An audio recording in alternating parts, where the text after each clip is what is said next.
नमस्कार, मैं अभिषेक कुमार आप सभी का स्वागत करता हूँ रेलवे कैंपस यूट्यूब चैनल पे। तो आप सभी को मेरा जय गुरु। तो चलिए आज हम लोग केमिस्ट्री में कार्बन एंड इट्स कंपाउंड, आपने एनसीईआरटी को पढ़ा होगा। अगर नहीं पढ़ा है तो इस वन शॉट के लेक्चर में बने रहिएगा। कंप्लीट कार्बन और उसके जितने भी कंपाउंड है वो सारी चीज़ें जो आपके एनसीईआरटी में मेंशन है वो आपको करा दिया जाएगा। दूसरी बात, अपकमिंग आपके ग्रुप डी का पेपर है, एएलपी का पेपर और टेक्नीशियन का पेपर है।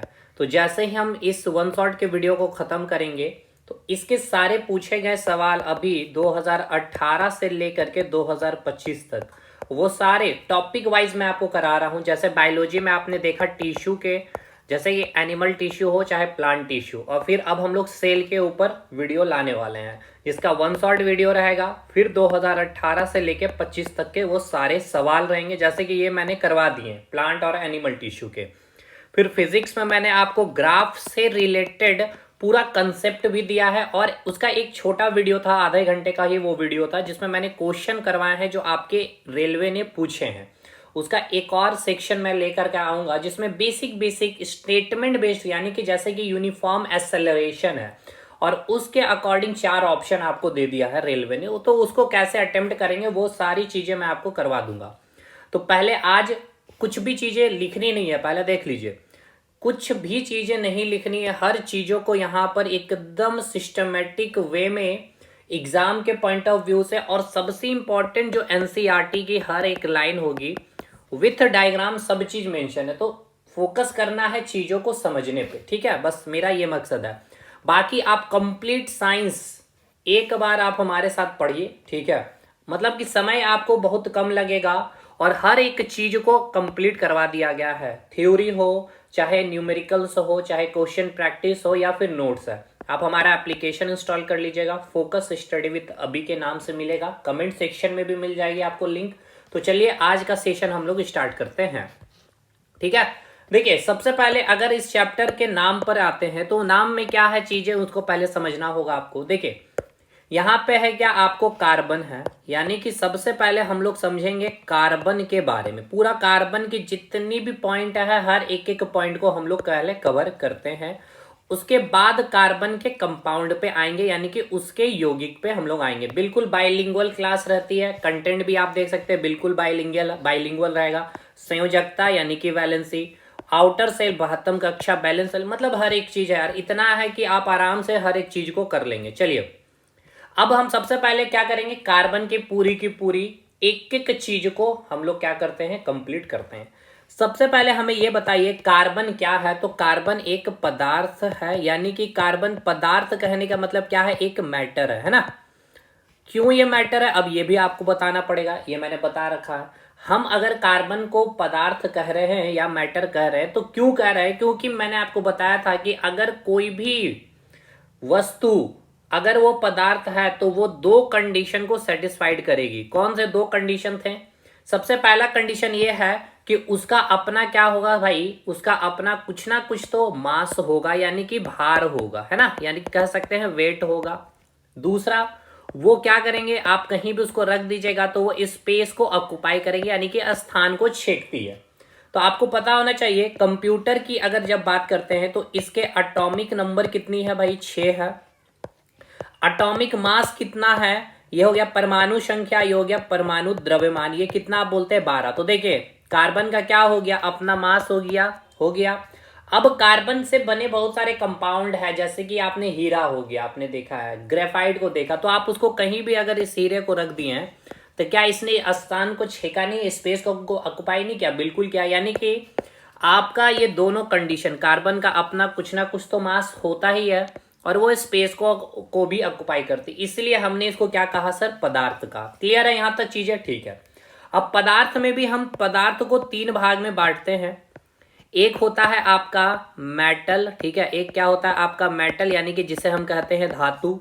एक होता है आपका अधातु यानी कि उसे हम कहते हैं नन मेटल, और एक होता है आपका मेटालॉइड यानी कि जिसे हम कहते हैं उपधातु, ठीक है।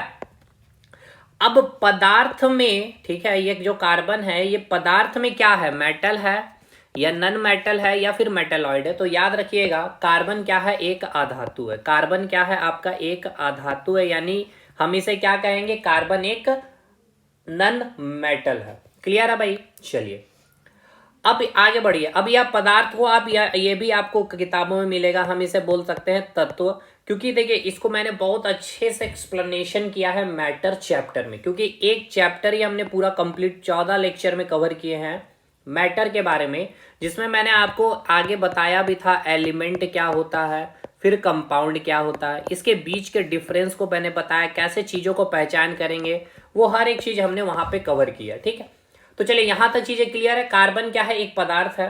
पदार्थ में भी अगर पूछ लिया जाए तो ये आपका क्या है, एक एलिमेंट, यानी कि हम इसे क्या कहेंगे, एक तत्व है। अब एलिमेंट में मैंने क्या बोला कि ये एलिमेंट का भी कौन सा सेक्शन में आएगा, तो ये आपका अधातु यानी कि नन मेटल होगा। क्लियर है यहां तक, सिंपल सी बात है। कार्बन क्या होता है भाई, एक अधातु तत्व है। इसके एटॉमिक नंबर की बात की जाए तो कितनी होती है, एटॉमिक नंबर 6 है। और इसका परमाणु द्रव्यमान यानी कि एटॉमिक मास पूछ लिया जाएगा तो इसकी कितनी होती है, 12 होती है। अब आगे बढ़िए।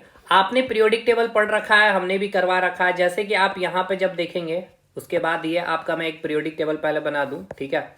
ये हो गया आपका पीरियोडिक टेबल, ये हो गया आपका एस ब्लॉक, ठीक है। ये आपका हो जाएगा पी ब्लॉक, ये हो जाएगा आपका डी ब्लॉक, और ये हो जाएगा आपका एफ ब्लॉक। ठीक, तो आपका जो कार्बन है, यानी आप जिसको पढ़ रहे हैं कार्बन, ये किस ब्लॉक में है, एस ब्लॉक में है, डी ब्लॉक में है, पी ब्लॉक में है, या फिर एफ ब्लॉक में। तो आप क्या बोलेंगे भाई, कार्बन आपका क्या है, ये आपका 14th ग्रुप होता है। इसे ही आप किससे लिखते हैं, ये आपका क्या हो गया भाई, ऊपर में जितने भी ये ए है, और इसे आप क्या लिखते हैं, बी। ये सब चीज पीरियोडिक टेबल में मैंने बता रखा है। यानी कि 14 को आप क्या लिखते हैं सर, 4A लिखते हैं। 13th ग्रुप को आप क्या लिख सकते हैं, 3A लिख सकते हैं। और यहाँ पे पहला ग्रुप है और दूसरा ग्रुप है, तो आप इसको क्या लिखते हैं, 1A 2A। अब कार्बन कहाँ है, तो कार्बन यहाँ उपस्थित है। तो भाई कौन सा ब्लॉक हो गया, कार्बन पी ब्लॉक हो गया। कौन सा ग्रुप, 14, या फिर 4A भी आपको एग्जाम में मिल सकता है। अब ये 4A 14 ये सब चीज पीरियोडिक टेबल का पार्ट है, वहां मैंने करवा रखा है। तो भाई देखिए, सबसे पहले आपसे पूछेगा कार्बन किस ब्लॉक में आता है, एस ब्लॉक में, पी ब्लॉक में, डी ब्लॉक में, या फिर एफ ब्लॉक में। तो आप बोलेंगे पी ब्लॉक में। कौन से ग्रुप में भाई, 14th ग्रुप में आता है, और 4A के ग्रुप में आता है। अब पीरियड की बात की जाए, आवर्त, पहला आवर्त, ये आपका दूसरा आवर्त, यानी कि कौन से आवर्त में आता है भाई, दूसरा आवर्त में आता है। ठीक है, चलिए अभी इतनी सारी चीजें जो आपने पढ़ ली है, मैं यहाँ पे आपका एक बार रिकॉल करवा देता हूँ। देखिए कार्बन क्या है, आपका एक नन मेटल है, जिसकी एटॉमिक नंबर कितनी है, 6 है। परमाणु संख्या, एटॉमिक मास कितना है, परमाणु द्रव्यमान 12 है। पीरियोडिक टेबल में ये कहाँ स्थित है, तो पी ब्लॉक में स्थित है। इसके अलावा आप यहाँ पर खुद से मेंशन कर लीजिएगा, ठीक है, ग्रुप में, या फिर मैं पीडीएफ अपलोड कर ही दूंगा, तो वहां मैं लिख दूंगा ग्रुप कौन से ग्रुप में आएगा, 14th ग्रुप में, या फिर आप इसे क्या लिखेंगे, 4A ग्रुप में। अगर आपसे आवर्त पूछ ले, यानी कि कौन से पीरियड में स्थित है, तो आवर्त अगर आपसे पूछेगा तो आप क्या बोलिएगा भाई, सेकेंड आवर्त में आ जाएगा। क्लियर है यहां तक चीजें। दूसरा, अब ये जो आप कार्बन को देख रहे हैं ना, कार्बन को हम एक और नाम से जानते हैं, जिसको हम कहते हैं सार्वभौमिक तत्व। ठीक है, कार्बन को हम लोग क्या कहते हैं, सार्वभौमिक तत्व। यानी कि भाई सार्वभौमिक तत्व मतलब समझिए, सभी जगह ये आपका स्थित होते हैं, उपस्थित होते हैं ये तत्व या एलिमेंट, यानी कि यूनिवर्सल एलिमेंट भी हम इसे कहते हैं, सार्वभौमिक तत्व भी कहते हैं। क्योंकि आप इसके बिना भाई मतलब कि पॉसिबिलिटी नहीं है हमारा जीवन। चाहे आप प्लांट में देख लीजिए, तो प्लांट में आपने पढ़ा होगा, प्लांट का सेल वाल जो बना होता है वो किसका बना होता है, तो वो सेल वाल जो बना होता है वो आपका सेल्यूलोज से बना होता है। क्लियर है। अब आप बायोलॉजी का लेक्चर देखिएगा, वहां पे मैंने बताया है। तो ये सेल्यूलोज में भी क्या उपस्थित है, आपका कार्बन उपस्थित है। अब ये जो प्लांट है आपका, प्लांट फोटोसिंथेसिस भी अगर कर रहा होता है, तो फोटोसिंथेसिस में भी जो खाना बनाती है प्लांट अपनी, कार्बोहाइड्रेट, है ना। अब इस कार्बोहाइड्रेट में भी क्या उपस्थित है, कार्बन उपस्थित है। उसी प्रकार अब एनिमल में आ जाइए, यानी इंसान में आ जाइए। तो आप इंसान की जब बात कर रहे होते हैं, तो इंसान में आप अगर बात कर लीजिए तो ब्लड शुगर, है ना, ब्लड शुगर, यानी कि ब्लड शुगर क्या है हमारे बॉडी में, क्या है आपका, ग्लूकोज है। तो ग्लूकोज में भी क्या है आपका, कार्बन की ही उपस्थिति है। आप कुछ भी खा रहे, कार्बोहाइड्रेट, प्रोटीन, फैट वगैरह, ये सब चीजों में क्या है आपका, कार्बन की उपस्थिति है। या आप आसपास में कोई भी चीजों को देख रहे हैं, फाइबर को देख लीजिए, चाहे वुड को देख लीजिए, या फिर कोई पॉलीमर है, या सॉप है, या डिटर्जेंट है, ये सभी चीजों में क्या उपस्थित है, कार्बन। मतलब क्या कि सभी सजीव वस्तुएं, चाहे आपका प्लांट हो या फिर वो एनिमल हो, हर सजीव वस्तुओं में, हर लिविंग बॉडी में आपको कार्बन की उपस्थिति मिलेगी ही मिलेगी। ठीक है, इसके बिना चीजें पॉसिबल है ही नहीं, जीवन संभव नहीं है, कार्बन के बिना जीवन संभव नहीं है। हमने आपको एक बात बताया कि जो आपका कार्बन है, कार्बन के बिना यानी कि इसके बिना जीवन संभव नहीं है। क्यों? क्योंकि भाई ये सभी जगह क्या है, सभी जगह इसकी अवेलेबिलिटी मैंने आपको बताया, चाहे वो प्लांट में हो चाहे एनिमल में। इसके बावजूद भी जो ये हमारे वातावरण में या फिर कह लिया जाए जो भाई हमारे भूपर पट्टी में या फिर इन्वायरमेंट में या वायुमंडल में, यानी कि सबसे पहले मैं बता दूं वायुमंडल में ये कितना उपस्थिति है इसकी, और एक हो जाएगा आपका भूपर पट्टी में। ठीक है, एक हो जाएगा आपका भूपर पट्टी यानी कि एटमॉस्फेयर इसको कहेंगे, और ये हो गया अर्थ क्रस्ट। ये सारी चीजें इंग्लिश हिंदी में लिखी हुई है, इसे मैं लिखूंगा अगर तो भाई टाइम काफी ज्यादा चला जाएगा। देखिए यहाँ मैं आपको बता देता हूँ, जो मैं आपको सारी अभी यहाँ पे चीजें बता रही थी। देखिए अगर अर्थ वायुमंडल की बात की जाए तो देखिए वायुमंडल में यानी एटमॉस्फेयर में बात की जाए तो ये किस फॉर्म में उपस्थित होती है, कार्बन ऑक्साइड के फॉर्म में उपस्थित होती है। और कितना प्रतिशत, तो 0.03%। सोचिए वायुमंडल में जो इसकी उपस्थिति है 0.03%, इतना कम परसेंटेज में ये हमारे वायुमंडल एटमॉस्फेयर में उपस्थित है। और मैंने आपको क्या बताया, इसके बिना जीवन संभव नहीं है। मतलब कि आप एनिमल सेल बोल रहा हूँ, एनिमल हो या फिर आपका कोई प्लांट हो, वहां पे आपने देख लिया इसकी उपस्थिति कितनी अधिक है। उसके बावजूद भी ये देखिए कितना अमाउंट में अवेलेबल है, मात्र 0.03% में। और जो भूपर पट्टी में जो कार्बन है वो 0.02% मात्रा में किस फॉर्म में उपस्थित होता है, ये आपसे एग्जाम में पूछता है। तो कार्बोनेट फॉर्म में CO3 या फिर बाइकार्बोनेट HCO3- फॉर्म में मिलती है आपको। ठीक है, कोयले हो चाहे पेट्रोलियम, ये सभी में आपका क्या है भाई, कार्बन उपस्थित है। तो आपने देख लिया लिविंग नॉन लिविंग यानी कि जो निर्जीव वस्तु है, कोयले हो गए, पेट्रोलियम हो गया, वुड हो गया, फाइबर हो गया, पॉलीमर हो गया, सॉप हो गया, डिटर्जेंट, यहाँ तो कार्बन की उपस्थिति है ही। लेकिन जो लिविंग ऑर्गेनिज्म है, प्लांट और एनिमल, इसमें भी आपने देख लिया इसकी उपस्थिति कितनी है, यानी कि हर एक जगह आपका कार्बन उपस्थित है। और इसकी आपने क्वांटिटी भी देख ली, एटमॉस्फेयर में कितना है और आपका भूपर पट्टी में कितना है। यहां तक चीजें क्लियर है कि नहीं, ये बताइएगा। ठीक है भाई, चलिए अब आइए, कार्बन का आपको इलेक्ट्रॉनिक कॉन्फ़िगरेशन पता होना चाहिए, यहां से भी क्वेश्चन आपका पूछ लिया जाता है। यानी कि इलेक्ट्रॉनिक कॉन्फ़िगरेशन यानी कि इलेक्ट्रॉनिक विन्यास। तो कार्बन जो इलेक्ट्रॉनिक विन्यास मतलब क्या है, पहले ये समझिए। इलेक्ट्रॉनिक विन्यास कहना ना भाई, इलेक्ट्रॉनिक विन्यास, विन्यास मतलब कॉन्फ़िगरेशन, कॉन्फ़िगरेशन मतलब कि कोई चीज का अरेंजमेंट। किस चीज का अरेंजमेंट भाई, इलेक्ट्रॉन का अरेंजमेंट। ठीक है ना, यानी कि इलेक्ट्रॉन का आप क्या करेंगे भाई, अरेंजमेंट करेंगे। ठीक है, तो भाई पहले मुझे ये बताइए, जो आपका कार्बन है, कार्बन में इलेक्ट्रॉन की संख्या कितनी है। तो पहले हमें ये बताइए इसका एटॉमिक नंबर कितना है। तो सर 6 है। तो भाई एटॉमिक नंबर 6 है, तो भाई नंबर ऑफ प्रोटॉन कितना है, तो वो भी 6 होगा। अब ये बताइए पहले कि ये क्या उदासीन है, यानी कि ये न्यूट्रल है, मतलब इसके ऊपर कोई चार्ज है, पॉजिटिव या नेगेटिव चार्ज नहीं, इसलिए ये क्या है आपका न्यूट्रल है। अगर ये न्यूट्रल है तो जितना एटॉमिक नंबर होगा इलेक्ट्रॉन की संख्या भी उतनी ही हो जाएगी। बताइए कोई दिक्कत है? नहीं, कोई दिक्कत नहीं है। नंबर ऑफ न्यूट्रॉन कैसे निकालते हैं सर, तो जो आपका एटॉमिक नंबर है और जो आपका एटॉमिक मास है उसका जो डिफरेंस है, यानी कि कार्बन का जो एटॉमिक नंबर 6 है और एटॉमिक मास 12, तो 12 में से 6 माइनस कर दीजिए, यानी कि एटॉमिक मास में जब आप एटॉमिक नंबर को माइनस कर देते हैं तो वो आपका क्या हो जाएगा, एटॉमिक, ये वो क्या आपको देगा, नंबर ऑफ न्यूट्रॉन। यानी कि न्यूट्रॉन की संख्या भी आपने निकाल लिया। यहां तक कोई दिक्कत है? कार्बन में आपने क्या बोला सर, नंबर ऑफ प्रोटॉन की संख्या कितनी है, 6 है, इलेक्ट्रॉन की संख्या कितनी है, 6 है, और न्यूट्रॉन भी कितनी हो गई आपका, 6। अब एक बात ध्यान रखना, अगर मैं लिख दूं इस प्रकार से कार्बन प्लस, यानी कि ये अब न्यूट्रल नहीं है, तो न्यूट्रल नहीं है तो ये अब इसमें इलेक्ट्रॉन की संख्या कितनी होगी, प्लस, मतलब क्या होना, कोई भी चीज को दे देना। याद करिए मैं ये सारी चीजें बता रखा हूं, दे देना। तो आपने भाई इलेक्ट्रॉन में एक क्या कर, अगर आप दे रहे हैं तो आप में चीजों का घट, अच्छा कोई भी चीज को दे रहे हैं तो केमिस्ट्री में हम लोग क्या देंगे, इलेक्ट्रॉन को देंगे, पैसा तो नहीं ना देंगे भाई। तो अगर आप दे रहे हैं यानी आपकी जो अमाउंट है वो घट रही है, तो इलेक्ट्रॉन की संख्या में आपकी भाई संख्या भी घटेगी इलेक्ट्रॉन की। तो 6, अगर आप पॉजिटिव अगर चार्ज है तो 6 - 1 यानी कि 5 इलेक्ट्रॉन हो गया। और कार्बन के ऊपर अगर नेगेटिव चार्ज है यानी तो इलेक्ट्रॉन की संख्या क्या हो जाएगी, आप नेगेटिव यानी कि लोन ले रहे हैं तो आपके अकाउंट में पैसा की बढ़ोतरी होगी, यानी कि आप इलेक्ट्रॉन ले रहे हैं तो इलेक्ट्रॉन की संख्या बढ़ेगी, तो कितना हो जाएगा, इलेक्ट्रॉन की संख्या 7।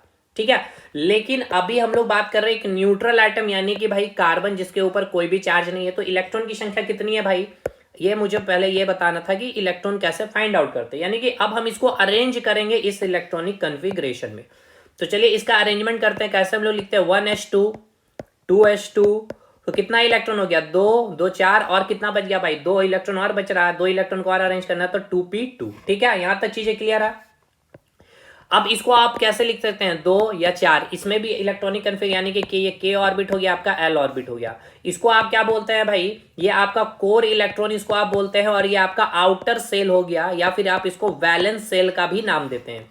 तो जब भी कोई रिएक्शन होगा, कोई भी रिएक्शन होगा, तो जो आपका बैलेंस सेल है या फिर जो आउटर सेल है, वैलेंस सेल या आउटर सेल में, वैलेंस सेल या आउटर सेल में जो इलेक्ट्रॉन उपस्थित होती है वही इलेक्ट्रॉन रिएक्शन में पार्टिसिपेट करती है। ये क्वेश्चन पूछा गया आपका कि कोर इलेक्ट्रॉन का क्या कोई रिएक्शन में पार्टिसिपेशन देखने को मिलता है, नहीं।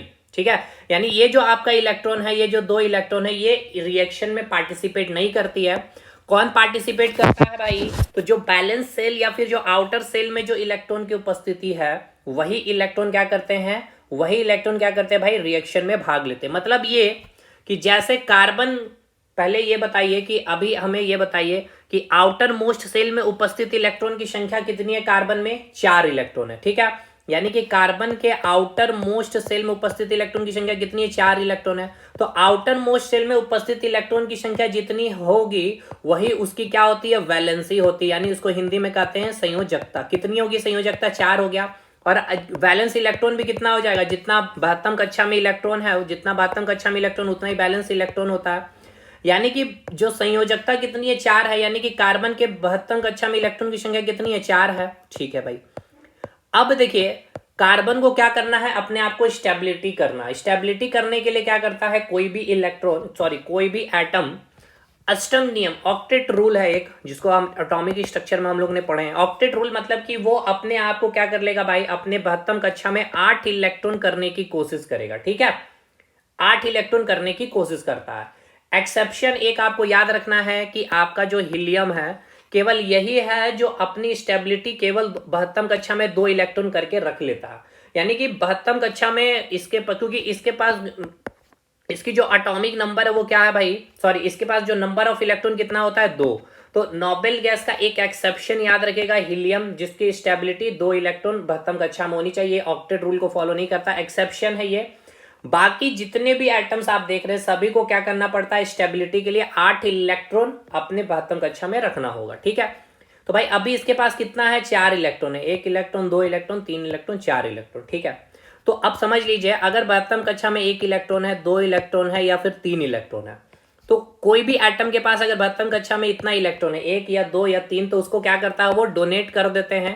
डोनेट करके क्या कर देते हैं, अपनी स्टेबिलिटी गेन कर लेते हैं। जैसे कि एक एग्जाम्पल देखिएगा कि आपको मैं बता रहा हूं सोडियम, तो इसके नंबर ऑफ इलेक्ट्रॉन की संख्या कितनी है, 11। तो इसकी इलेक्ट्रॉनिक कन्फिगरेशन लिखे 2 8 10 1, यानी कि इसकी 72 कक्षा में इलेक्ट्रॉन की संख्या कितनी है, 1 है, तो सोडियम की। तो भाई अब इसके 72 कक्षा में 1 इलेक्ट्रॉन की संख्या है, तो अब ये या तो अपनी ऑक्टेट रूल को कंप्लीट करने के लिए 7 इलेक्ट्रॉन को गेन करेगा, या फिर इस 1 इलेक्ट्रॉन को डोनेट कर दे। तो आप एक बात बताइए, इस एक रोटी को डोनेट कर देने में ही फायदा है, 7 रोटी को आप कमाने में आपको काफी ज्यादा एनर्जी का खपत करना पड़ेगा, क्योंकि आप 8 इलेक्ट्रॉन आप इसको डोनेट कर दीजिएगा तो आपका 72 कक्षा में 8 इलेक्ट्रॉन आप स्टेबिलिटी गेन कर लिए।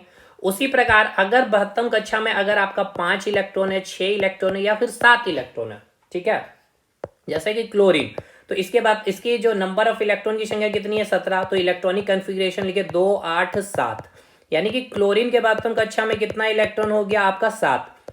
तो अब या तो ये 7 इलेक्ट्रॉन को डोनेट करके स्टेबिलिटी गेन कर ले, या फिर 1 इलेक्ट्रॉन। तो 7 रोटियां किसी को देने से अच्छा है कि 1 रोटी कमा लेंगे भाई, तो ये अपने 72 कक्षा में 8 इलेक्ट्रॉन यानी 8 रोटियां आ जाएगी। तो अगर 72 कक्षा में अगर 5 इलेक्ट्रॉन है, 6 इलेक्ट्रॉन है या 7 इलेक्ट्रॉन है, तो वो क्या करते हैं भाई, इलेक्ट्रॉन को गेन करते हैं।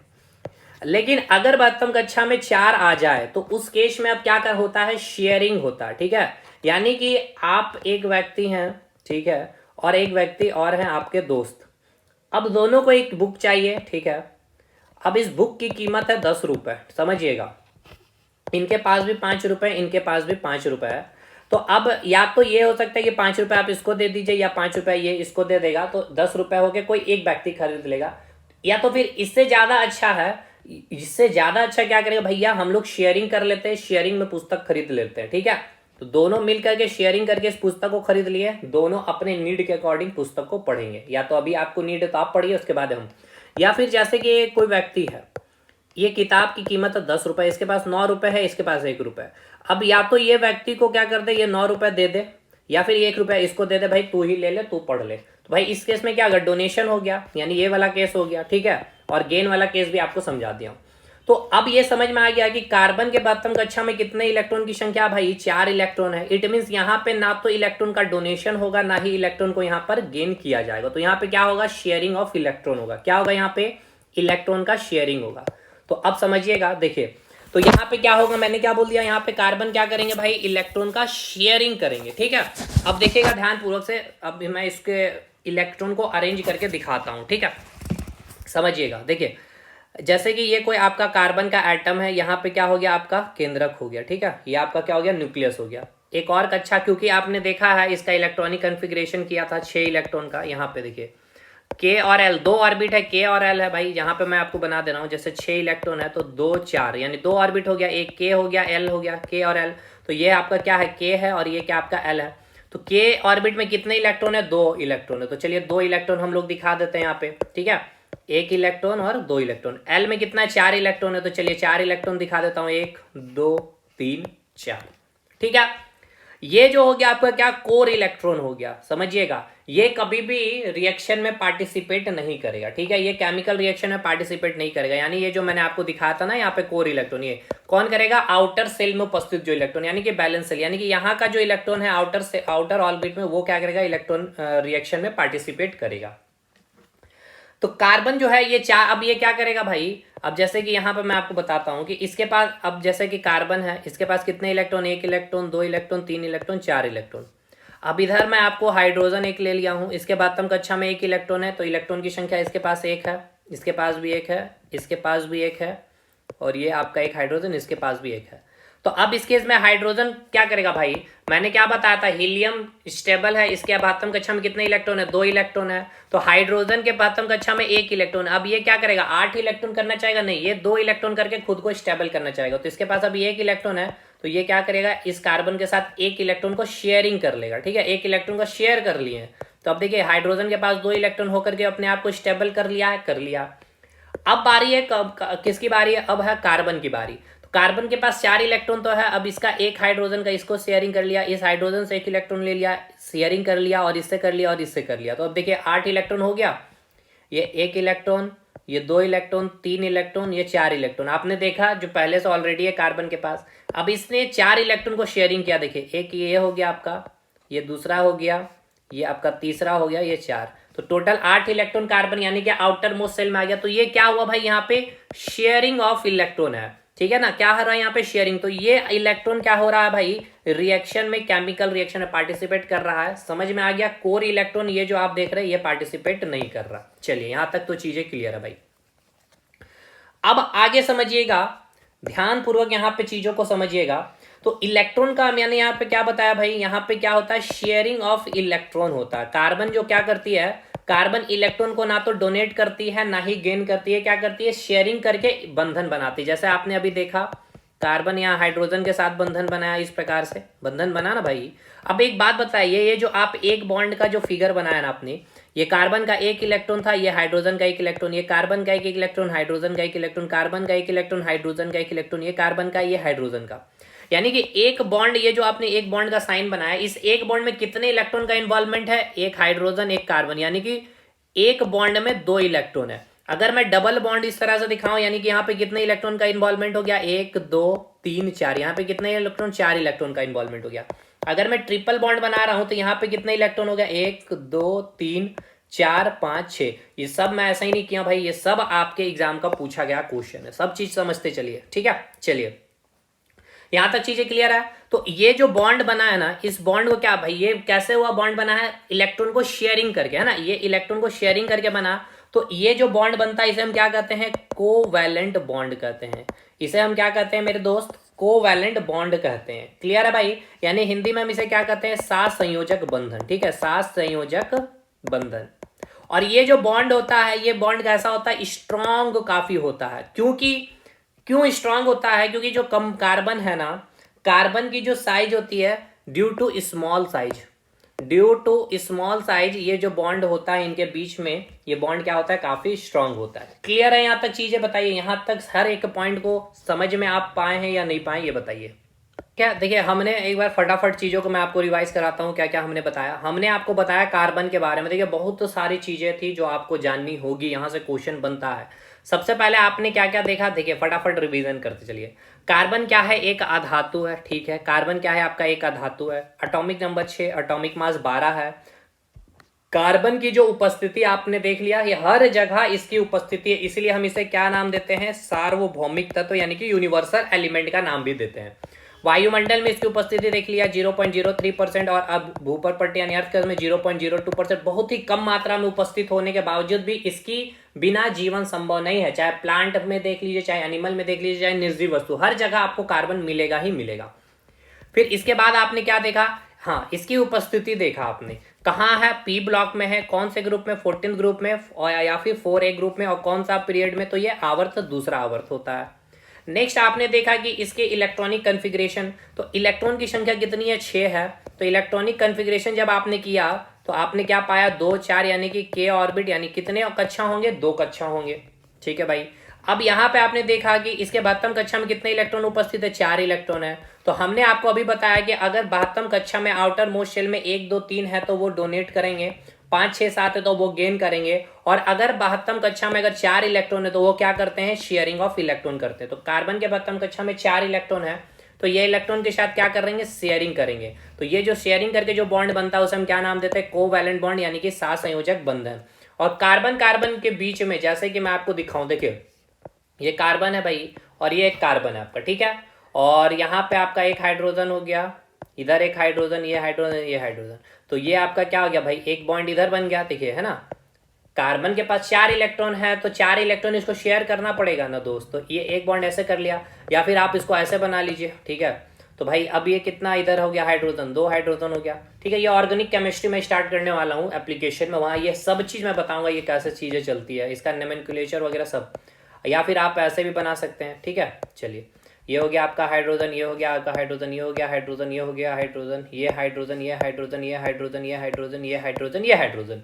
अब समझिए कार्बन के 72 कक्षा में कितने इलेक्ट्रॉन है, 4 इलेक्ट्रॉन है दोस्त, 4 इलेक्ट्रॉन है, तो इसको 8 इलेक्ट्रॉन, तो देखिए इसका एक इलेक्ट्रॉन यहाँ से ये ले लिया है, इसका एक इलेक्ट्रॉन ये ले लिया है कार्बन, ये कार्बन इससे ले लिया है, और एक इसका ये ले लिया, तो 8 इलेक्ट्रॉन ये पूरा हुआ कि नहीं हुआ, ये बताइए। देखिए 8 इलेक्ट्रॉन का शेयरिंग करके अपने आप को स्टेबल कर लिया। उसी प्रकार इसमें भी अगर देखिएगा तो इस कार्बन के पास 4 इलेक्ट्रॉन है, और यहाँ से फिर अब इसके हाइड्रोजन को, इसके हाइड्रोजन के इलेक्ट्रॉन को, और इसके हाइड्रोजन के इलेक्ट्रॉन को, तो 5 6, इसका एक हो गया, ये 7 1 8, तो देखिए एक बॉन्ड बन गया। अब यहाँ पे क्या किया भाई, यहाँ पे 2 ही हाइड्रोजन है, ठीक है, तो 2 इलेक्ट्रॉन तो इधर से शेयरिंग कर लिया, और इसको 2 इलेक्ट्रॉन चाहिए, तो देखिए यहाँ पे डबल बॉन्ड बन गया, डबल बॉन्ड बन गया, एक इलेक्ट्रॉन एक इलेक्ट्रॉन, ये हो गया ना आपका पूरा, ठीक है। तो ये जो आप कार्बन कार्बन के बीच जो बॉन्डिंग देख रहे हैं, ये जो बॉन्डिंग आप देख रहे हैं, या फिर ये जो बॉन्ड आप देख रहे हैं, या फिर इस बॉन्ड को जो देख रहे हैं, ये कैसा होता है, ये काफी स्ट्रांग होता है। ये पूछता है आपसे कि कार्बन कार्बन के बीच जो बॉन्ड बनता है वो काफी स्ट्रांग होते हैं या फिर वीक होते हैं, या अगर स्ट्रांग होते हैं भी तो क्यों होते हैं, बहुत अधिक प्रबल होते हैं, क्योंकि जो कार्बन का जो साइज है वो काफी स्मॉल होता है, ठीक है, due to small size of carbon. Clear है यहाँ तक चीजें? चलिए आइए अब एक बार नोट्स में आ जाइए कि क्या चीज़ें छूट रही है, क्या चीज़ें बच रही है। चलिए इलेक्ट्रॉनिक कॉन्फ़िगरेशन आपने देख लिया, ये मैंने समझा दिया, ये सब चीज़ लिखी हुई है, मैंने पहले ही कहा आपको कुछ चीज़ लिखने की ज़रूरत नहीं है। चलिए आगे बढ़िए। जो वैलेंसी ये सब मैंने आपको बता दिया है, बॉन्ड कोर इलेक्ट्रॉन में भाग नहीं लेता, आउटर मोस्ट ये मैंने फिगर भी बना दिया, इलेक्ट्रॉन की साझेदारी होती है, साथ में बंधन हैविंग द, अच्छा हाँ अब आइए, अब एक बात को हम लोग समझेंगे कैटिनेशन प्रॉपर्टी। उससे पहले एक चीज़ को मैं और बता दूँ, चलिए यहाँ पे, चलिए यहां से एक क्वेश्चन आपका आता है, ये क्वेश्चन को कंप्लीट करिए। देखिए क्या है, जो मानव शरीर है, यहां से एकदम बेसिक सवाल बन जाता है, ठीक है। मानव शरीर को जो आप देख रहे हैं ना, मानव शरीर में जो तत्वों की जो क्रम है, यानी कि जो एलिमेंट का जो सीक्वेंस है, तत्वों की क्रम, इंग्लिश में भी लिख दे रहा हूं, sequence of element in human body, ठीक है, sequence of element in human body. अब इसको याद रखिएगा, ये बहुत इंपॉर्टेंट बता रहा हूँ, एनसीईआरटी में भी दिया गया एज इट इज। सबसे ज़्यादा जो ह्यूमन बॉडी में क्या है, वो ऑक्सीजन है। ऑक्सीजन के बाद क्या है आपका, कार्बन होता है। ऑक्सीजन के बाद क्या होता है, वो आपका कार्बन होता है। उसके बाद आपका हाइड्रोजन है, उसके बाद नाइट्रोजन है, उसके बाद कैल्शियम है। ये क्या है भाई, ये क्रम है आपका एलिमेंट का, ध्यान से समझिए, ये क्या क्रम है आपका एलिमेंट का, यानी कि तत्व का। अगर आपसे पूछ ले कि मानव के शरीर में सबसे अधिक कौन सा तत्व पाया जाता है, तो आप कहिएगा ऑक्सीजन, ठीक है। या अगर आपसे पूछ ले भाई कि मानव के शरीर में सबसे अधिक पाया जाने वाला अधातु कौन सा है, तो याद रखिएगा अधातु। तो ऑक्सीजन क्या है भाई, ऑक्सीजन एक अधातु ही है। क्या है, ऑक्सीजन एक आपका अधातु ही है। कार्बन क्या है, दूसरे नंबर में उपस्थित यह अधातु है। हाइड्रोजन को तो भाई आवारा कह लेते हैं हम लोग। नाइट्रोजन भी आपका अधातु हो गया, हालांकि हाइड्रोजन को भी आप अधातु ही लेके चलिए। कैल्शियम क्या है, आपका धातु है। तो अब देखिए, ये आपका अगर अरेंजमेंट अधातु में पूछ लिया जाएगा तो सबसे ज्यादा मानव शरीर में उपस्थित अधातु कौन सा है, ऑक्सीजन, कार्बन, हाइड्रोजन या नाइट्रोजन। तो चारों के चारों अधातु है, लेकिन सबसे ज्यादा इनमें कौन है, ऑक्सीजन है। अगर आपसे पूछ ले सबसे ज्यादा एलिमेंट में या फिर तत्व में कौन सी तत्व हमारे बॉडी में उपस्थित है, तो ऑक्सीजन। और अगर आपसे पूछ ले कि हमारे बॉडी में कौन सा मेटल यानी कि कौन सी धातु की उपस्थिति सबसे ज्यादा है, तो याद रखिएगा आप उसमें कैल्शियम टिक करिएगा, ना कि ऑक्सीजन। क्योंकि ऑक्सीजन क्या है मेरे भाई, ऑक्सीजन आपका एक अधातु है। और आपसे पूछ रहा है कि सबसे ज्यादा कौन सी धातु हमारे बॉडी में उपस्थित है, तो आप क्या कहिएगा, धातु में क्या है, वो है कैल्शियम। यह इंपॉर्टेंट है, याद रखिएगा ये क्रम, ये बहुत बार पूछता है और स्टूडेंट के बहुत सारे इसमें डाउट रहते हैं। मैंने हर डाउट को यहाँ पे क्लियर कर दिया है, ठीक। अब चलिए बात करेंगे कैटेनेशन प्रॉपर्टी के बारे में। आ जाइए भाई, चलिए यहीं पे हम लोग नोट्स में इसको समझ लेंगे, कोई दिक्कत वाली बात नहीं, बहुत ज्यादा दिक्कत नहीं इसमें। चलिए हमें बात करनी है किसकी, कैटेनेशन प्रॉपर्टी की, यानी कि कैटेनेशन पावर, यानी कि श्रृंखलन गुण क्या होता है। देखिए इसके मीनिंग को अगर ध्यान पूर्वक देखिएगा तो इसका मतलब होता है सेल्फ लिंकिंग प्रॉपर्टी। देखिए दो प्रकार के व्यक्ति होते हैं, ठीक है, दो प्रकार के व्यक्ति है। एक व्यक्ति ऐसा है जो कहीं भी चला जाएगा तो ये अपने साथ आदमियों को जोड़ लेता, मतलब बहुत ही ज्यादा फ्रेंडली नेचर में बन जाता है, बहुत सारे दोस्त बना लेता है। एक व्यक्ति ऐसा है जो कहीं भी चला जाए, कितना भी अच्छा इन्वायरमेंट मिल जाए, ये बहुत जल्दी अपने दोस्तियां नहीं बना सकता है। तो कार्बन जो है भाई, कार्बन ये व्यक्ति के जैसा है जिसके अंदर एक ऐसी गुण है, एक ऐसी प्रॉपर्टी है जो लंबी लंबी चैन बना सकती है, ठीक है ना। उसी को कहते हैं हम लोग कैटिनेशन पावर, या फिर इसी को कहते हैं हम लोग सेल्फ लिंकिंग प्रॉपर्टी। यानी कि कार्बन जो है, कार्बन के साथ, कार्बन जो है या तो यानी ऐसा समझ, या ये व्यक्ति जो है या तो अपने टाइप के व्यक्ति के साथ या फिर दूसरे टाइप के व्यक्तियों के साथ भी क्या कर लेता, बहुत अच्छे से लिंकअप कर लेता है, दोस्तियां बना लेता, बहुत सारे दोस्त बना लेता। उसी प्रकार कार्बन की भी प्रॉपर्टी है, या तो कार्बन कार्बन के साथ या किसी अदर अन्य एलिमेंट आ जाए, जैसे कि कार्बन हाइड्रोजन आ जाए, ऑक्सीजन आ जाए, उसके साथ भी क्या कर सकता है, जुड़ करके एक लंबी चैन बना लेती है। ये एक ऐसा गुण है और इसी गुण को हम लोग क्या कहते हैं, कैटिनेशन पावर कहते हैं, यानी कि श्रृंखलन गुण। जैसे कि आप यहाँ पर देख सकते हैं, तो ये एक लंबी चैन बन गई, 1 2 3 4 5 6 7 8 कार्बन की चैन बन गई। इसी प्रकार आप देखेंगे 12 कार्बन का चैन बन गया है। तो एकमात्र हमारे पीरियोडिक टेबल में कार्बन एक ऐसा एलिमेंट है जिसके पास क्या है भाई, सेल्फ लिंकिंग की प्रॉपर्टी, इतनी लंबी चैन बनाने की। और इसके अलावा एक और आपको याद रखना है सिलिकॉन के बारे में भी, जो कार्बन के बाद इसके पास सेल्फ लिंकिंग की प्रॉपर्टी होती है मैक्सिमम 7 to 8, यानी कि 7 to 8, यानी कि सिलिकॉन सिलिकॉन सिलिकॉन ऐसे 7 या 8 तक जाकर के एक लॉन्ग चेन बना सकती है। यानी कि कार्बन के बाद अगर पूछ लिया जाए आपसे किसके पास सेल्फ लिंकिंग का प्रॉपर्टी है, तो याद रखिएगा किसके पास है, वो आपका सिलिकॉन के पास है, ठीक है। सिलिकॉन जो है हाइड्रोजन के साथ, ध्यान पूर्वक याद रखिएगा, सिलिकॉन जो है हाइड्रोजन के साथ यौगिक बनाते हैं जिनमें 7 या 8 परमाणुओं की श्रृंखला हो सकती है। मतलब कि सिलिकॉन को जो देख रहे हैं या हाइड्रोजन के साथ मिल करके, ठीक है, ऐसे कम से कम 7 या 8 हाइड्रोजन और सिलिकॉन आपस में मिलकर एक लॉन्ग चेन मिलकर बना सकती है। तो कार्बन के बाद अगर पूछा जाएगा सबसे ज्यादा सेल्फ लिंकिंग प्रॉपर्टी किसकी होती है, तो सिलिकॉन की होती है। याद रखिएगा, बहुत इंपॉर्टेंट लाइन है, आपके एग्जाम में पूछा गया। तो ये पॉइंट यहाँ पे मिसिंग है, केवल सिलिकॉन के बारे में नहीं लिखा गया, तो ये आप अपने नोट्स में मेंशन कर लीजिएगा कि कार्बन के बाद जो सबसे अधिक जिसके पास सेल्फ लिंकिंग प्रॉपर्टी की गुण होती है वो किसके पास होती है, तो भाई वो सिलिकॉन के पास होती है, ठीक है। चलिए यहां तक चीजें क्लियर है। अब सैचुरेटेड अनसैचुरेटेड की बातें होंगी यहां से। अब आ जाइए, यानी कि कार्बन के जितने भी चीजें थी हमने आपको यहाँ पे करवा दी है, ठीक है। कार्बन का हर एक चीज मैंने आपको बता दिया। अब आइए भाई कुछ चीजों को यहाँ पे समझिएगा बढ़िया से। देखिए चैप्टर का नाम क्या था, मैंने आपको चैप्टर का नाम क्या बताया था, कार्बन एंड इट्स कंपाउंड, यही बताया था मैंने, carbon and its compound, carbon एवं उसके यौगिक, है ना, कार्बन एवं उसके यौगिक।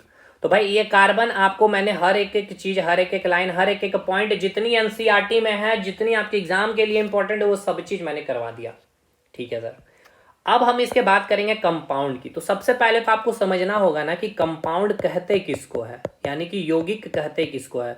हालांकि मैंने ये बहुत बार क्लासेस में बता रखा है, एक तो आपका यौगिक होता है और एक होता है आपका एलिमेंट यानी कि तत्व। ठीक है, यानी ये जो आप पदार्थ को देख रहे हैं ना, ये पदार्थ को भी आप दो भाग में बांट रहे हैं, एलिमेंट और कंपाउंड, बस ऐसे समझिए। ठीक, तो देखिए एलिमेंट मतलब ये कि जैसे कि कोई अकेले अकेले उपस्थित होगा, जैसे कि मैं यहाँ पे लिख दिया हूँ हाइड्रोजन, ठीक है, और यहाँ मैं लिखा हूँ कार्बन मोनोक्साइड या फिर कार्बन डाइऑक्साइड या फिर वाटर या फिर अमोनिया NH3, या फिर मैं लिख दिया हूँ भाई, या मैंने लिख दिया हाइड्रोजन फ्लोराइड या हाइड्रोजन क्लोराइड, यहाँ मैं लिख रहा हूँ ऑक्सीजन, यहाँ मैं लिख रहा हूँ क्लोरीन, यहाँ पे लिख रहा हूँ सोडियम। तो ये सभी क्या तत्व है, क्यों? क्योंकि यहाँ पे सिंगल टाइप के एटम या फिर एक एटम ही उपस्थित, जैसे यहाँ हाइड्रोजन है, हाइड्रोजन को जब तोड़ेंगे तो भाई हाइड्रोजन अगर एक एलिमेंट है, अगर ये एलिमेंट है तो भाई छोटे छोटे कण से मिलके बने होंगे, ये सब मैंने कराया भाई, ये जो मैं बातें बोल रहा हूँ छोटे छोटे कण से बने होते हैं, यानी कि छोटे छोटे पार्टिकल से मिलके बने होंगे। तो ये सारे जो पार्टिकल्स किसके होंगे, इसमें क्या होंगे, हाइड्रोजन ही होंगे। या इस ऑक्सीजन का ब्रेक डाउन करेंगे तो इसमें छोटे छोटे क्या होंगे, ऑक्सीजन के ही पार्टिकल्स होंगे। लेकिन अगर इसको जब आप ब्रेक डाउन करेंगे तो इसमें छोटे छोटे छोटे छोटे कार्बन के भी एटम कण मिलेंगे और ऑक्सीजन के भी। तो देखिए टू डिफरेंट एटम की उपस्थिति होती है। देखिए यही बात, बस ये जो मैंने लाइन बताया, यौगिक में क्या हो गया, कंपाउंड हम किसको बोलते हैं, जहां पे टू डिफरेंट एटम, ध्यान से सुनिएगा, यही मेन इंपॉर्टेंट लाइन है, टू डिफरेंट एटम होंगे, two different atom, more than हो भी हो सकते हैं या फिर टू, मिनिमम टू होंगे। जैसे कि मैं आपको बता दूं, एक एग्जांपल लेके C6H12O6 ग्लूकोज। अब यहाँ पे कितने डिफरेंट एटम है, एक तो आपका कार्बन है, एक हाइड्रोजन है और एक ऑक्सीजन, है ना। तो इस प्रकार से कार्बन के मिलेंगे, उसी प्रकार से हाइड्रोजन के मिलेंगे और उसी प्रकार फिर आपको ऑक्सीजन के मिलेंगे, यानी कि टू या फिर more than two different atom, तो उसको आप क्या कहेंगे, कंपाउंड कहेंगे। अब आ जाइए, अगर आपको मैं पूछूं कि H2 क्या, अब ये क्या है, अब H2 मैं यहाँ पे जैसे बोल रहा हूँ, चलिए अब देखते हैं आप कितने चीजों को अच्छे से समझे। मैं आपसे पूछूं कि H2 के बारे बताइए, N2 के बारे बताइए, Cl2 के बारे बताइए, ये जो मैंने लिखा ये क्या आपका एलिमेंट होगा या कंपाउंड होगा, बताइए।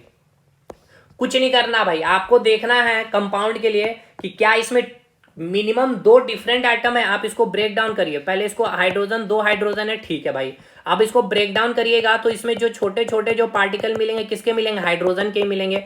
इसको भी तोड़िएगा तो यहाँ पे भी क्या मिलेंगे, छोटे छोटे हाइड्रोजन के ही एटम या फिर कण मिलेंगे। तो क्या ये डिफरेंट आइटम है, इसमें सारे हाइड्रोजन, इसमें भी सारे डिफरेंट तो नहीं, यानी ये क्या हो जाएगा, एलिमेंट हो जाएगा। तो यहाँ पे दो देख करके टू डिफरेंट आइटम, ये मिसकंसेप्शन, यहाँ पे टू डिफरेंट आइटम होना चाहिए। तो यहाँ डिफरेंट आइटम क्या है, इसको भी तोड़िए। उसी प्रकार नाइट्रोजन का ले लीजिए, इसको भी तोड़ेंगे तो नाइट्रोजन, इसको भी तोड़ेंगे नाइट्रोजन। क्लोरीन है, क्लोरीन, तो इसको भी ब्रेक डाउन करेंगे तो क्लोरीन के भी आइटम रहेंगे, इसमें भी केवल क्लोरीन के। तो कहाँ डिफरेंट आइटम है, अगर डिफरेंट आइटम नहीं है तो सिमिलर आइटम, अगर सिमिलर आइटम रहा तो भाई, या फिर अकेले अकेले बोल सकते हैं, या फिर अगर अकेले नहीं होकर के भी अगर यहाँ पे सिमिलर आइटम मिल गया आपको तो उसको भी आप क्या कहेंगे, एलिमेंट। यानी आपने समझ में आ गया आपको कि कंपाउंड किसको कहते हैं, बिल्कुल। तो अब आइए हम इसको जोड़ दे रहे हैं चैप्टर से। आपका चैप्टर का क्या नाम है भाई, कार्बन एंड इट्स कंपाउंड, है ना, कार्बन एवं उसके यौगिक। तो आपने समझ लिया कि कार्बन क्या है भाई, कार्बन के हर एक एक property, catenation property, self linking, ये सब प्रॉपर्टी आपने देख लिया। तो कार्बन एवं उसके यौगिक, यानी कि कार्बन और कार्बन के साथ मतलब मिल करके दूसरे तत्व मिले, जैसे कि CH3, तो भाई ये क्या हो गया, अब आपका एक कंपाउंड हो गया, है ना, क्या हो गया, ये आपका कंपाउंड हो गया। या फिर COCl3, क्योंकि देखिए कार्बन, ये आपका क्या है, यहाँ पे डिफरेंट एटम है, एक तो कार्बन का है, एक हाइड्रोजन का है। या यहाँ पे देखिए एक कार्बन हो गया, एक ऑक्सीजन हो गया, तो यहाँ पे क्या हो गया भाई, डिफरेंट आइटम आ गए। अगर डिफरेंट आइटम आ गया तो उसको आप क्या कहेंगे, यौगिक कहेंगे। और ये कैसे यौगिक है, तो कार्बन के यौगिक है, क्योंकि यहाँ पे किसकी उपस्थिति है, कार्बन की उपस्थिति है। समझ में आ गया कार्बन एंड इट्स कंपाउंड का मतलब क्या है। अब देखिए, अगर आपको एक बात याद रखना है, एक बात याद रखना, मैंने अभी आपको एक बात बताया था कैटिनेशन प्रॉपर्टी के बारे में, है ना। तो आपको मैंने कैटेनेशन प्रॉपर्टी के बारे में क्या बताया था, ये लिख लीजिएगा एकदम याद से, कि कार्बन के बाद अगर आपसे पूछेगा कि किसके पास सबसे ज्यादा high catenation power, high catenation property show करने की पावर होती है, तो आप क्या बोलेंगे, सिलिकॉन के पास। किसके पास होती है, सिलिकॉन के पास होती है। ठीक है, अब ध्यान पूर्वक से सुनिएगा कि जो आप कार्बन की बातें कर रहे हैं, मैंने क्या बताया कि कार्बन जो आप अपने जीवन को जो देख रहे हैं वहां सभी जगह आपको कार्बन कार्बन मिलेंगे ही, या फिर कार्बन के कंपाउंड मिलेंगे ही मिलेंगे। यानी कि सबसे ज्यादा आपको कार्बन का ही कंपाउंड मिलियंस में 3 मिलियन 4 मिलियन कंपाउंड आपको बना हुआ मिलता है कार्बन के। ऐसा क्यों, इसके दो रीजन है जो सबसे अधिक कंपाउंड। मैं कहने का मतलब ये कहना चाह रहा हूं कि जैसे कि आपका कोई भी आप YouTube पे किस टीचर का आप देख लीजिएगा, तो आपको मतलब कि एक ऐसा टीचर मिलेगा जो हर एग्जाम के लिए आपको उपस्थिति मिलेंगे ही मिलेंगे, ठीक है ना, क्योंकि वो बहुत अच्छा पढ़ाते हैं। उसी प्रकार आप अपने जीवन में देख लीजिएगा, जितने भी कंपाउंड देख रहे हैं, सबसे ज्यादा कंपाउंड, एक मिनट, सबसे ज्यादा जो कंपाउंड आपको मिलेगा किसका मिलेगा, सबसे ज्यादा जो कंपाउंड मिलेगा वो आपको कार्बन के ही कंपाउंड मिलेंगे। मतलब कि आप कहीं भी चले जाइए, आपको जो कंपाउंड मिलेंगे वहां पे कार्बन की उपस्थिति मिलेगी मिलेगी। तो सबसे ज्यादा कंपाउंड कार्बन का क्यों मिलता है, इसके पीछे दो रीजन है। एक तो उसकी वैलेंसी, यानी कि उसकी वैलेंसी यानी कि संयोजकता कितनी होती है, 4 होती है। दूसरा प्रॉपर्टी क्या है आपका, कैटिनेशन प्रॉपर्टी, यानी क्या बोलेंगे इसके भाई, सेल्फ लिंकिंग, यानी कि इसको हम हिंदी में क्या कहेंगे भाई, श्रृंखलन गुण, है ना। हम आपको यह बताना चाह रहे हैं कि कार्बन, यहां पे देखिएगा, यहां मैं अगर नहीं भी लिखा हूंगा कोई बात नहीं, नहीं भी लिख सकता हूं क्योंकि ये चीजें आपको समझाने के लिए है। देखिए यहां पे मैं आपको नहीं लिखा हूं, चलिए कोई बात नहीं, मैं आपको यहां पे ये बताना चाह रहा हूं कि आप जो इन्वायरमेंट में देख रहे हैं या फिर आप अपने जीवन में देख रहे हैं, इतने सारे जो कंपाउंड, ठीक है, इतने सारे कंपाउंड कार्बन के जो आप देखते हैं, इसके पीछे इतने यौगिक कार्बन के होने के बस दो ही रीजन है। एक तो उसकी वैलेंसी है, ठीक है, वैलेंसी कितनी होती है, 4, क्योंकि यह ना तो इलेक्ट्रॉन को डोनेट कर सकता है और ना ही इलेक्ट्रॉन को गेन कर सकता है। ये क्या कर सकता है, केवल शेयरिंग कर सकता है। और दूसरा क्या है कारण, श्रृंखलन गुण, यानी कि कैटेनेशन प्रॉपर्टी। तो कार्बन के यौगिक की संख्या अधिक होती है, कार्बन कंपाउंड की संख्या नंबर बहुत अधिक होती है। इसके पीछे दो ही रीजन है, एक तो उसकी बैलेंसी और एक आपका कैटिनेशन प्रॉपर्टी, क्योंकि ये किसी के साथ मिलकर के बहुत अच्छे से दोस्ती बना लेता है, यानी कि सेल्फ लिंकिंग प्रॉपर्टी इसके पास बहुत अधिक होती है। क्लियर है भाई, यहां तक बताइएगा कि नहीं बताइएगा। चलिए अब आ जाइए यहां से जो इंपॉर्टेंट अब हम लोग पार्ट देखेंगे। अच्छा अब आ जाइए एक और पार्ट को समझ लीजिए, यहाँ पे देखिएगा, ध्यानपूर्वक समझिएगा, ध्यानपूर्वक सुनिएगा। देखिए हमने आपको बता दिया यौगिक के बारे में, अब ध्यान से सुनिए, कार्बन है और आपका हाइड्रोजन है। तो कार्बन हाइड्रोजन आपस में मिलेगा तो क्या बनाएगा, एक यौगिक बनाएगा भाई, यानी कि एक कंपाउंड बनाएगा। क्या ये एलिमेंट बनाएगा, नहीं, एलिमेंट क्यों नहीं बनाएगा, क्योंकि यहाँ 2 डिफरेंट एटम हो गया, एक कार्बन का एक हाइड्रोजन का, है ना। तो हम इसको समझिएगा, तो कार्बन और हाइड्रोजन जब आपस में मिलकर जो यौगिक बनाता है उसे हम क्या कहते हैं, हाइड्रोकार्बन कहते हैं। उसे हम क्या कहते हैं, हाइड्रोकार्बन कहते हैं। कार्बन हाइड्रोजन के साथ, कार्बन हाइड्रोजन के साथ मिलके बना जो यौगिक या मिलकर बनाया गया जो कंपाउंड होता है उसे हम क्या कहते हैं, हाइड्रोकार्बन कहते हैं। अब ये ध्यान से समझिएगा, कार्बन हाइड्रोजन के साथ ही केवल मिलके तो भाई कंपाउंड नहीं बना सकता, कार्बन ऑक्सीजन के साथ मिलकर भी एक कंपाउंड बना सकता है, कार्बन नाइट्रोजन के साथ भी, कार्बन क्लोरीन के साथ भी। ये ऐसे बहुत सारे कंपाउंड बनाने के पीछे का रीजन मैंने दो बताया, एक तो इसकी वैलेंसी है, 4 होती है, दूसरा कैटिनेशन प्रॉपर्टी। यानी अब आपको मैंने ये बता दिया कि हाइड्रोकार्बन कहते किसको है, हाइड्रोकार्बन हम उसको कहते हैं, हाइड्रोकार्बन एक ऐसा कंपाउंड है, ठीक है ना, हाइड्रोकार्बन एक ऐसा कंपाउंड है जिसमें क्या किसकी उपस्थिति होती है, कार्बन और हाइड्रोजन। या फिर ऐसे भी बोल सकते हैं कार्बन हाइड्रोजन से मिलके बना जो यौगिक या जो कंपाउंड होता है उसको हम क्या कहते हैं, हाइड्रोकार्बन। यानी हाइड्रोकार्बन मतलब क्या है, एक तो हाइड्रोजन होगा और उसमें क्या होगा, कार्बन। हाइड्रोजन और कार्बन मिलकर जो कंपाउंड बनाता है उसे हम क्या कहते हैं, हाइड्रोकार्बन। ठीक है, यहां तक चीजें बताइएगा भाई। अब हम लोग आगे बढ़ते हैं। देखिए अब हाइड्रोकार्बन को भी हम लोग 2 भाग में क्लासिफाई करेंगे, एकदम बेसिक से समझिएगा। एक होता है आपका सैचुरेटेड हाइड्रोकार्बन, ठीक है, एक होता है आपका सैचुरेटेड हाइड्रोकार्बन जिसको हिंदी में कहते हैं संतृप्त हाइड्रोकार्बन, और एक होता है आपका असंतृप्त हाइड्रोकार्बन, ठीक है, यानी कि अनसैचुरेटेड हाइड्रोकार्बन। सब चीज नोट्स में लिखा हुआ देखिएगा। यहाँ पे हमने आपको क्या बताया, हाइड्रोकार्बन किसको कहते हैं भाई, कार्बन और हाइड्रोजन से मिलकर बनाया गया जो कंपाउंड होता है उसको हम हाइड्रोकार्बन कहते हैं। इसके 2 टाइप होते हैं, एक होता है सैचुरेटेड हाइड्रोकार्बन और एक होता है आपका अनसैचुरेटेड हाइड्रोकार्बन। अब इसको समझिएगा अच्छे से। यहाँ पे यहाँ तक चीजें समझ में आ गए ना। एक हो गया सैचुरेटेड यानी कि संतृप्त हाइड्रोकार्बन, एक हो गया अनसैचुरेटेड हाइड्रोकार्बन यानी कि असंतृप्त। अब किसको सैचुरेटेड किसको अनसैचुरेटेड करते हैं इसको समझिए। यह है आपका कार्बन, ठीक है, ये क्या हो गया आपका कार्बन। अब इसको पहले समझ लीजिए। देखिए सैचुरेटेड हाइड्रोकार्बन किसको कहते हैं, सैचुरेटेड हाइड्रोकार्बन किसे कहते हैं कि ऐसा कंपाउंड या फिर ऐसा यौगिक, ठीक है, जिसमें कार्बन कार्बन के बीच में सिंगल बॉन्ड हो। कैसा बॉन्ड हो, सिंगल बॉन्ड हो, तो उसको आप सैचुरेटेड हाइड्रोकार्बन कहेंगे। लेकिन ऐसा कंपाउंड या फिर ऐसा यौगिक जिसमें कार्बन कार्बन के बीच में डबल बॉन्ड या फिर कार्बन कार्बन के बीच में ट्रिपल बॉन्ड हो, तो उसको आप असंतृप्त हाइड्रोकार्बन कहेंगे। जैसे कि देखिए यहां मैं आपको लिख दिया हूं, इधर हाइड्रोजन इधर हाइड्रोजन इधर हाइड्रोजन एक हो गया, इधर हाइड्रोजन इधर हाइड्रोजन इधर हाइड्रोजन, ठीक है। अब यहां मैंने बना दिया हूं भाई, तो यहाँ आपका एक हाइड्रोजन, ये हाइड्रोजन, ये हो गया हाइड्रोजन, ये हाइड्रोजन। या फिर एक और एग्जांपल मैं इसका ले लूँ, यहाँ पे ट्रिपल बॉन्ड बना करके, तो ये हो गया हाइड्रोजन, ये हाइड्रोजन।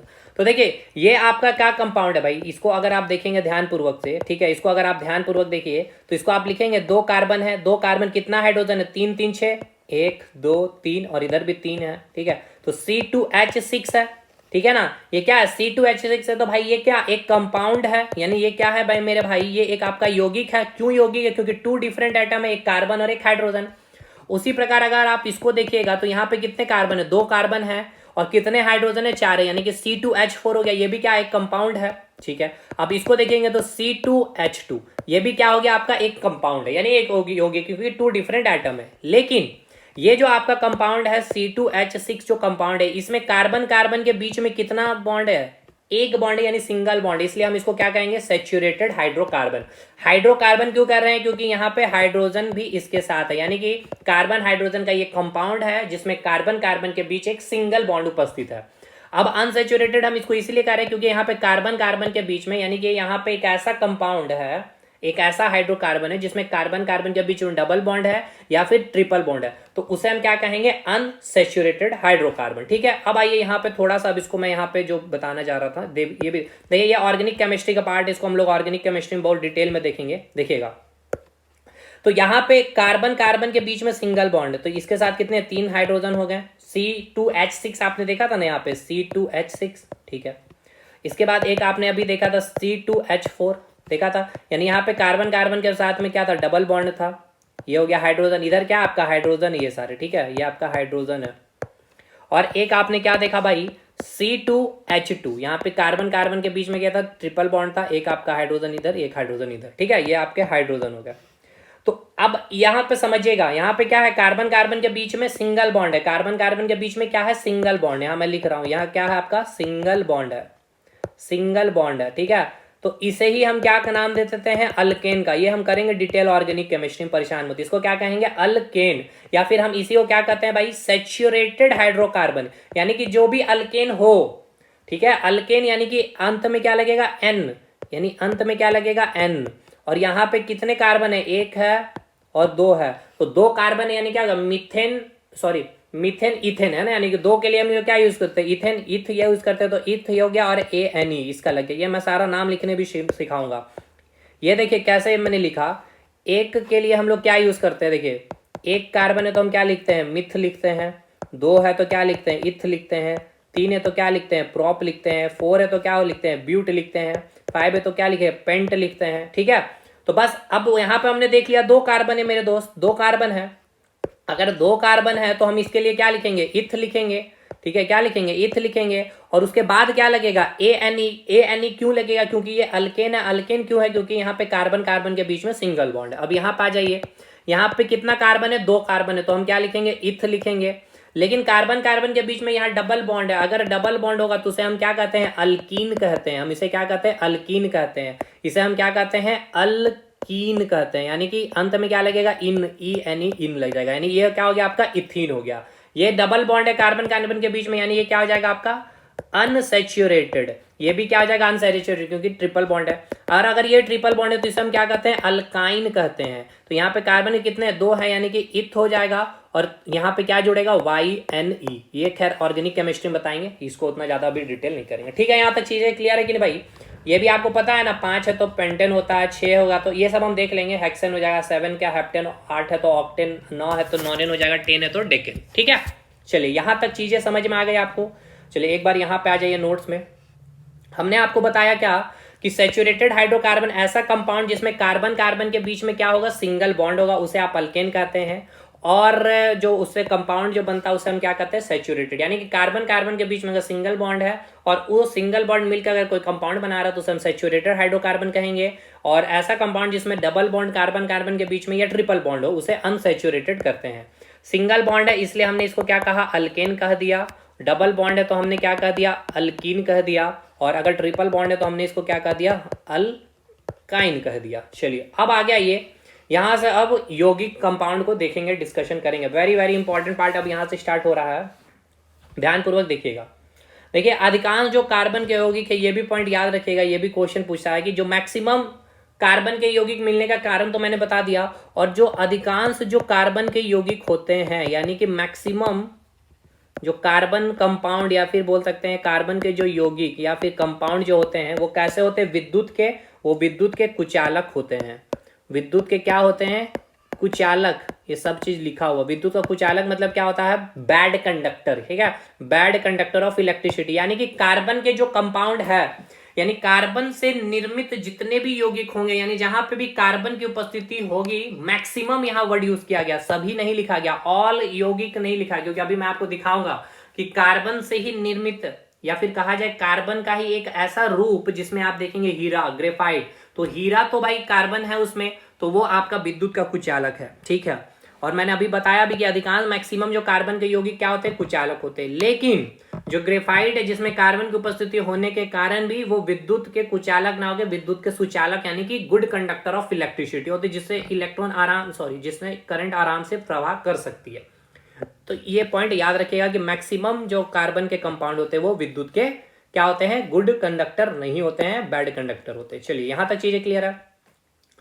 अब यहां से चीजों को समझिएगा ध्यानपूर्वक कि जो कार्बन है, ठीक है, जो कार्बन है, कार्बन जो हमारे यहां पे देखिए लिखा भी है, कार्बन जो है इन्वायरमेंट में कैसे मिलता है। देखिए कार्बन या तो एक फ्री स्टेट में मिलेगा हमें, कार्बन की जो हम लोग बातें कर रहे हैं, कार्बन आप अपने वातावरण में, इन्वायरमेंट में कैसे देखते हैं भाई, या तो वो फ्री स्टेट में होगा, मुक्त अवस्था में होगी, जिसे हम एलोट्रॉप कहते हैं। इसका मतलब क्या है, एलोट्रॉप का मतलब क्या है, इसको समझिए।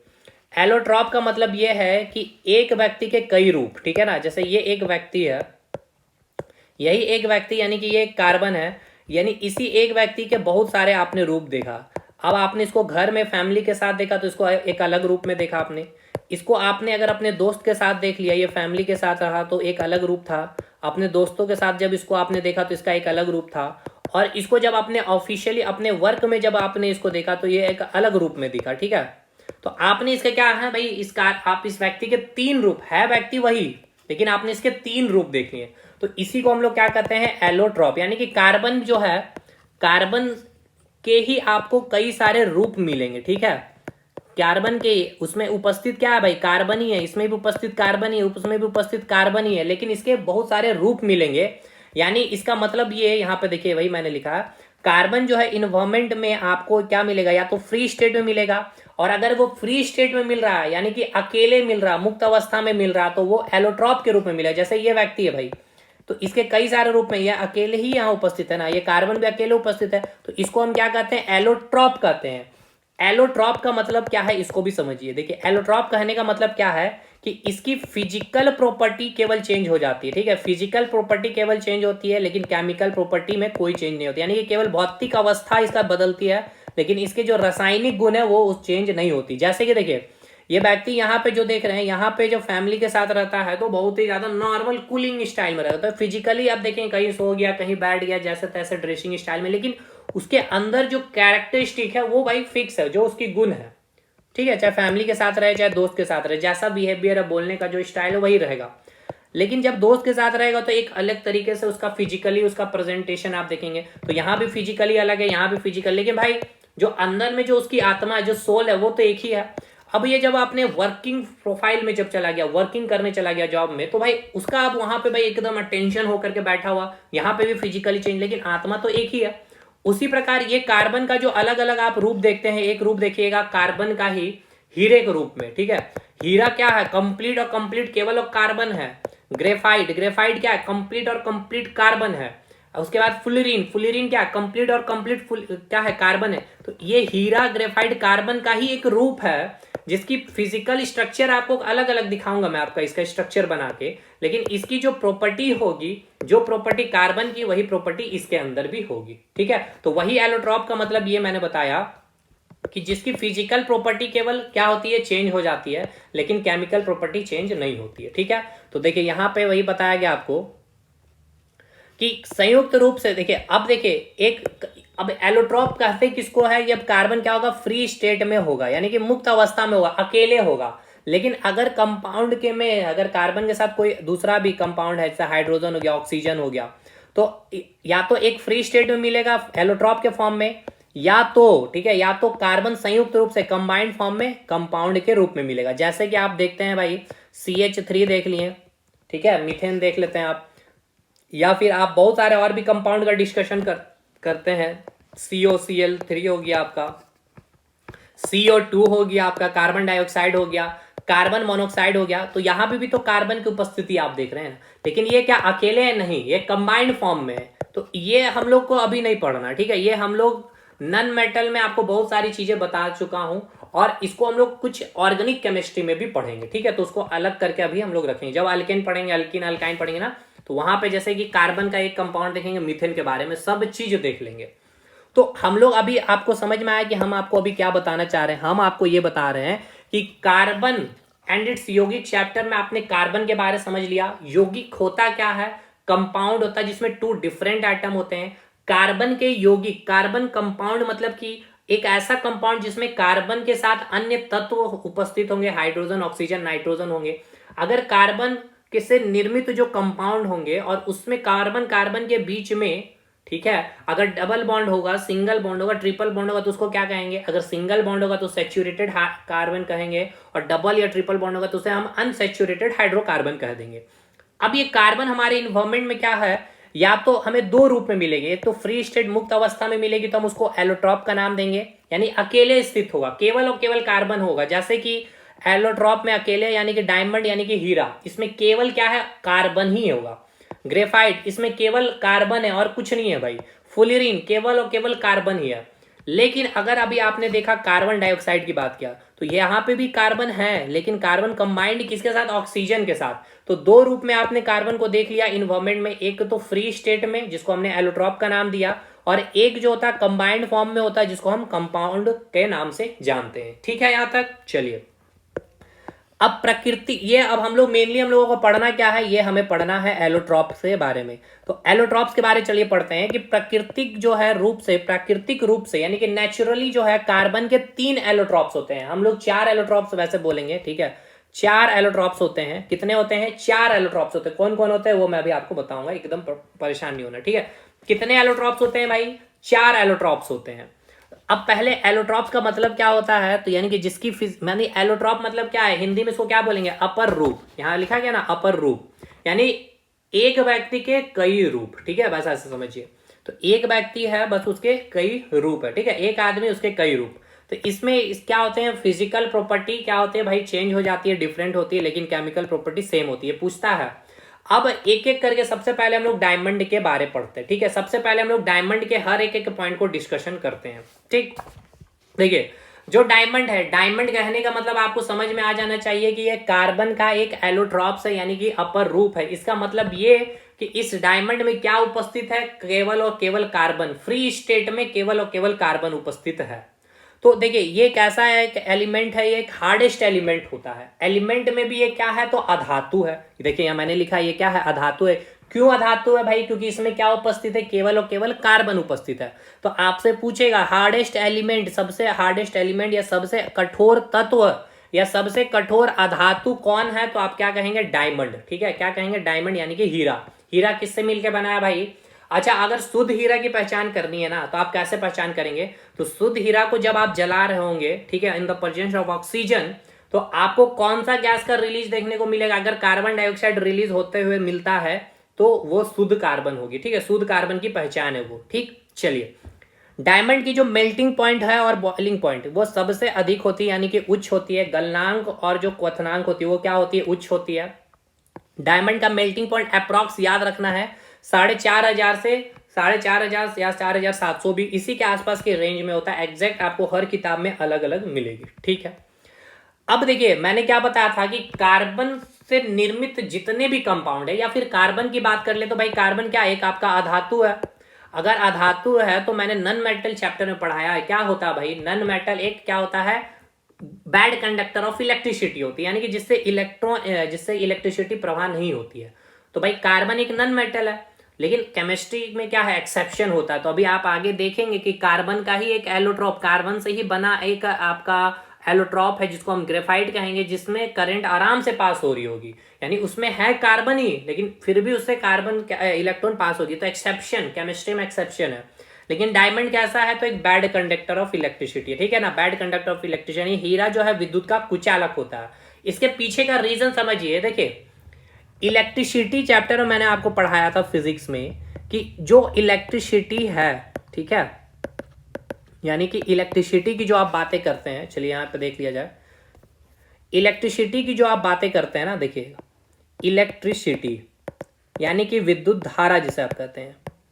तो भाई इलेक्ट्रिसिटी का मतलब आपको क्या समझ में आना चाहिए, इलेक्ट्रिसिटी मतलब क्या है, फ्लो ऑफ इलेक्ट्रॉन, यानी कि फ्लो ऑफ इलेक्ट्रॉन मतलब क्या है, इलेक्ट्रॉन का प्रवाह। केवल इलेक्ट्रॉन का प्रवाह कहने से नहीं होगा, ये इलेक्ट्रॉन का प्रवाह अगर एक फिक्स्ड डायरेक्शन में हो जाए, ठीक है, फिक्स्ड डायरेक्शन में हो जाए तो वहां पे इलेक्ट्रॉन प्रोड्यूस हो जाती है, सॉरी वहां पे करंट प्रोड्यूस हो जाती है। करंट को आई से रिप्रेजेंट करते हैं। और फिक्स डायरेक्शन के लिए हम लोग क्या करते हैं भाई, बैटरी का कनेक्शन करते हैं, ठीक है, यही हो गया। यानी कि फ्री इलेक्ट्रॉन चाहिए, करंट के लिए आपको क्या चाहिए भाई, फ्री इलेक्ट्रॉन चाहिए। तो अब आइए डायमंड का जब आप स्ट्रक्चर बना रहे होंगे तो यहां पे एक भी फ्री इलेक्ट्रॉन नहीं मिलेगा, लेकिन यही जब आप ग्रेफाइट का स्ट्रक्चर बनाएंगे तो वहां पे आपको देखने को मिलेगा एक फ्री इलेक्ट्रॉन। इसी के कारण ग्रेफाइट में करंट आराम से पास हो जाती है। देखिए यहां लिखा गया क्योंकि फ्री इलेक्ट्रॉन नहीं होने के कारण, हीरे में फ्री इलेक्ट्रॉन नहीं होने के कारण यह बैड कंडक्टर होता है इलेक्ट्रिसिटी का। तो ये जो स्ट्रक्चर है इसको हम क्या कहेंगे, टेट्राहेड्रल, यानी कि हिंदी में हम इसे क्या कहेंगे भाई, चतुष्ट फलकीय, ठीक है, इसको हम हिंदी में क्या कहेंगे, चतुष्ट फलकीय। अब इसका हाइब्रिडाइजेशन भी अब एग्जाम में पूछ लिया जाता है कि हाइब्रिडाइजेशन कैसे निकालना है, ये अभी आपको इतना परेशान नहीं होना, बहुत डिटेल हो जाएगा, ठीक है, बहुत ज्यादा डिटेल हो जाएगा। sp3 आपको याद रखना है, हाइब्रिडाइजेशन याद कर लीजिए इसको, sp3 होता है। इसमें कार्बन कार्बन के बीच में अगर डिग्री पूछ लिया जाएगा तो कितना, 109 डिग्री 28 मिनट, ठीक है, ये भी याद रखना है। यानी ये आप देखिए यहाँ पे स्ट्रक्चर देखिए क्या है डायमंड का, और अभी मैं आपको ग्रेफाइट का स्ट्रक्चर दिखाऊंगा वो अलग। तो मैंने बताया ना फिजिकली ये डिफरेंट दिखेंगे लेकिन केमिकली प्रॉपर्टी तो सेम है, क्योंकि कार्बन है दोनों जगह भाई। तो जो कार्बन का गुण है वही ग्रेफाइट का भी गुण होगा, वही आपको क्या मिलेगा, आपको हीरे में मिलेगा। लेकिन आप बोलेंगे सर अब हीरा विद्युत का कुचालक हो गया, तो भाई रीजन ये है कि इसका फिजिकल स्ट्रक्चर ऐसा है कि इसमें फ्री इलेक्ट्रॉन है ही नहीं, और ग्रेफाइट सुचालक हो गया क्योंकि उसमें फ्री इलेक्ट्रॉन है, ठीक है। तो ये अपने स्ट्रक्चर के कारण क्या हो जाता है, सुचालक या कुचालक हो जा रहा। अब यहां से हीट बहुत आसानी से पास होता है, तो एक गुड कंडक्टर ऑफ हीट का होता है, यानी कि उष्मा का ये सुचालक होता है। इसकी डेंसिटी ये अब आपको याद करना है, इसमें कुछ चीजें आपको समझने वाली बातें नहीं है। अब इसमें एक बात आपको याद रखना है, रिलेटिव डेंसिटी, ठीक है, यानी आपेक्षिक घनत्व तो हिंदी में कहते हैं, ये कितना होता है 3.52। ये सब डायरेक्ट आपसे पूछेगा हीरे के बारे में। अब एक डायमंड होता है ब्लैक डायमंड, ठीक है, इसका यूज हम लोग ग्लास कटिंग में करते हैं या फिर चट्टानों के कटिंग के लिए इस्तेमाल करते हैं। डायमंड में आपको क्या देखने को मिलता है, टोटल इंटरनल, यानी कि डायमंड में जो चमक होती है ना मेनली किस कारण होता है, तो टोटल इंटरनल रिफ्लेक्शन के कारण चमक होता है। ये हम लोग फिजिक्स में लाइट चैप्टर में भी पढ़े। बताइए इतना आपको क्लियर हुआ कि नहीं हुआ भाई यहाँ तक। अच्छा अब हीरे के बारे में कुछ और भी पॉइंट है जो आपको पता होना चाहिए, या आपको पता भी होगा, आपने सुना होगा कृत्रिम हीरे के बारे में, ठीक है, कृत्रिम हीरा ये आपसे पूछा गया है, यानी कि आर्टिफिशियल गोल्ड, सॉरी गोल्ड लिख रहा हूं, आर्टिफिशियल डायमंड, आर्टिफिशियल डायमंड। तो आर्टिफिशियल डायमंड किसको बोलते हैं, याद रखिएगा SiC, सिलिकॉन कार्बाइड, याद रखिएगा सिलिकॉन कार्बाइड को हम लोग कृत्रिम हीरा कहते हैं। इसको हम एक और नाम से जानते हैं, कार्बोरंडम कहते हैं, ठीक है, कार्बोरंडम कहते हैं।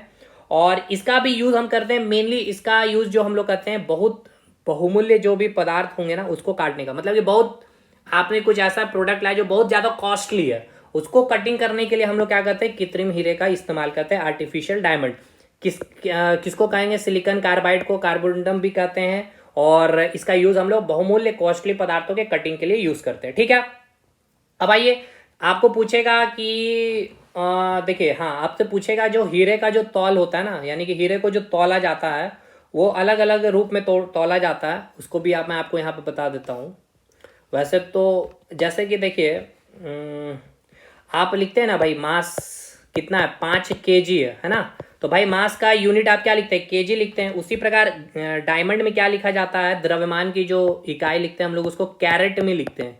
किस में लिखते हैं हम लोग, कैरेट में लिखते हैं। ध्यान पूर्वक याद रखिएगा ये सब चीजें, ठीक है। आपसे पूछेगा एक कैरेट में, ठीक है ना, आपसे पूछेगा एग्जाम में कि आपसे एग्जाम में पूछेगा कि एक कैरेट में कितना ग्राम होता है, तो 0.02 ग्राम होता है, ठीक है, याद रखिएगा। एक कैरेट में कितना ग्राम होता है, 0.02 ग्राम। या फिर आपसे मिलीग्राम में भी पूछ लेगा तो कितना हो जाएगा भाई, 200 मिलीग्राम, ठीक है, 200 मिलीग्राम, याद रखिएगा। शुद्ध हीरा है या नहीं, तो मैंने क्या बताया, जब उसको जलाइएगा तो कौन सा गैस रिलीज करेगा, CO2 गैस। ये सब भाई पूछेगा आपसे कि कार्बन को जलाने पर या कंबशन करने पर कौन सा गैस मुक्त होगा। भाई शुद्ध हीरा है तो कार्बन डाइऑक्साइड गैस ही रिलीज होगा। एक कैरेट में कितना ग्राम होता है, 0.02 ग्राम। कैरेट क्या है, द्रव्यमान की इकाई है भाई। कैरेट क्या है, द्रव्यमान की इकाई है। सोने में हम लोग द्रव्यमान को कैसे मेजरमेंट करते हैं, किस यूनिट में भाई, जैसे कि आप कोई मास या फिर कोई भार वगैरह करते हैं, भार नहीं, भार तो न्यूटन में आ जाएगा। मास किसी का बोलते हैं तो क्या केजी में बोलते हैं ना भैया, तो ग्राम में, ठीक है। सीजीएस यूनिट में ग्राम लेते हैं और एमकेएस सिस्टम में हम लोग क्या लेते हैं भाई, केजी लेते हैं। उसी प्रकार अगर आपको हीरे का अगर आपको माप लेना है, द्रव्यमान जो इकाई लेते हैं हम लोग उसको हम लोग कैरेट में लेते हैं। एक कैरेट में कितना ग्राम, ये सब चीजें मैंने आपको बता दिया। बताइए यहां तक चीजें आपको सब कुछ समझ में आ गया है। यूज अगर आपसे हीरा का पूछ लिया जाए तो क्या क्या बताएंगे, सबसे पहला यूज क्या बताइए, कांच को काटने में, ठीक है। कृत्रिम हीरा का फॉर्मूला याद करिएगा, SI से सिलिकॉन कार्बाइड, कार्बोडंडम भी कहते हैं, बहुमूल्य पदार्थों के कटिंग के लिए भी। नेक्स्ट इसका यूज हम क्या करते हैं, आभूषण बनाने में करते हैं। पत्थरों को छिद्र, पत्थरों में अगर आपको छिद्र या आपको क्या करना है, होल करना है, उसके लिए भी हम हीरे का इस्तेमाल करते हैं। कोई स्टोन में आप देखते हैं लिखे हुए तो उसके लिए लिखने में, स्टोन में लिखने के लिए भी हम लोग डायमंड का इस्तेमाल करते हैं। ये सब पूछेगा क्वेश्चन भाई। जब आंखों का जो सर्जरी होता है, मोतियाबिंद का जो इलाज होता है ना भैया, जो उस समय जो सर्जरी होती है उस इलाज में भी डायमंड का इस्तेमाल किया जाता है। तो ये सभी यूज आपको याद होने चाहिए। दूसरा भाई अब एक पॉइंट और याद रखिएगा कि आपने देखा कि इसका घनत्व तो बहुत ज्यादा होता है ना। ये रीजन भी मैं आपको बता देता हूं। देखिए इसकी घनत्व तो बहुत ज्यादा होने के पीछे का जो रीजन है, इसकी जो स्ट्रक्चर जो होती है ना, कैसे किस शेप में होती है, 3D स्ट्रक्चर में होती है। तो 3D स्ट्रक्चर में यानी XYZ तीनों आ जाएगा, जिसके कारण इसकी डेंसिटी अधिक हो जाती है, ठीक है। यहां तक बातें समझ में आ रही है कि नहीं भाई, ये बताइएगा। चलिए अच्छा, हीरा भी एक तो देखिए आपने, मैंने आपको क्या बताया कृत्रिम हीरा के बारे में। तो कृत्रिम हीरा से पूछेगा क्वेश्चन, तो भाई ये हम और आप बना रहे हैं तो इसका साइज कैसा होगा भाई, छोटा ही हम लोग साइज बनाएंगे। लेकिन जो नेचुरली जो मिल रहा है यानी कि प्राकृतिक रूप से जो हमें हीरा मिलता है, इसका साइज बहुत लार्ज है भाई, बहुत ही लार्ज साइज में मिलता है। फिर हम उसको आर्टिफिशियली कृत्रिम रूप से छोटा छोटा शेप में ढाल देते हैं। ये भी आपका क्वेश्चन पूछा गया था, इसलिए मेरे दिमाग में आ गया था, दिमाग में, ठीक है। तो जो हम लोग संश्लेषित करके बनाते हैं, यानी कि जो संश्लेषित मतलब कि खुद से बनाना, आर्टिफिशियली बनाना, तो उस जो कृत्रिम हीरा या फिर संश्लेषित वर्ड यूज करेगा, सिंथेसिस जो डायमंड होगी यानी खुद से बनाया गया, उसका आकार कैसा होगा, कंपैरेटिवली नेचुरल से तो छोटा होगा। क्योंकि हम लोग भाई हीरे का साइज क्या छोटे छोटे बनाता है, उसको काफी कॉस्टली होता है। लेकिन प्रकृति से जो हमें मिलती है वो बड़े बड़े साइज में हमें डायमंड की प्राप्ति होती है। क्लियर है भाई, डायमंड अब इससे बाहर आपको नहीं सवाल बनेगा। चलिए डायमंड क्या था भाई, कार्बन का एक रूप है, एक अलग रूप है, जिसको आपने क्या कहा भाई, अपर रूप या फिर एलोट्रॉप्स कहा, जिसमें कार्बन ही उपस्थित है केवल और केवल। फ्री स्टेट में जब कार्बन उपस्थित होता है एनवायरमेंट में तो आप उसको क्या कहते हैं, क्या कहते हैं, एलोट्रॉप कहते हैं। अब दूसरा कार्बन का एलोट्रॉप हम लोग देखेंगे ग्रेफाइट, ठीक है।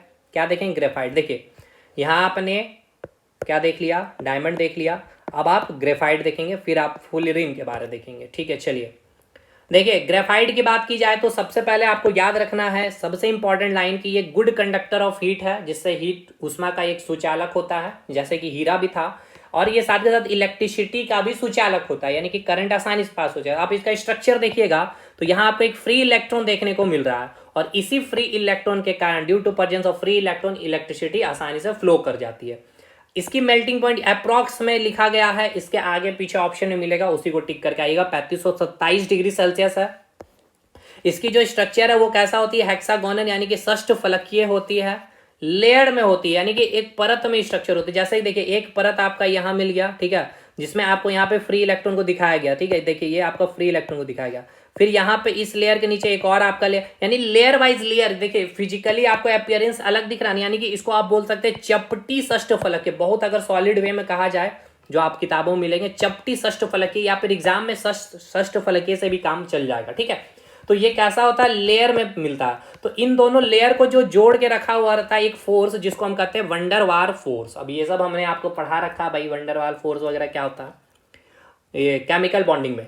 तो सबसे वीकेस्ट फोर्स पूछा जाएगा तो भाई क्या होता है आपका, वंडरवाल फोर्स, ठीक है। तो अब यहाँ पे आगे बढ़िए, यहाँ पे आइए। अब देखिए ये लेयर में प्रेजेंट होने के कारण क्या होगा भाई, कोई चीज लेयर में तो ये आगे पीछे स्लिप करेगा, स्लिप करने के कारण ही हम इसको क्या करते हैं, एज ए लुब्रिकेंट इस्तेमाल करते हैं, यानी कि स्नेहक के रूप में यूज करते हैं हेवी मशीन में, ठीक है। सॉलिड लुब्रिकेंट बोलेगा, सॉलिड लुब्रिकेंट कौन सा, तो भाई ग्रेफाइट है, ठीक है।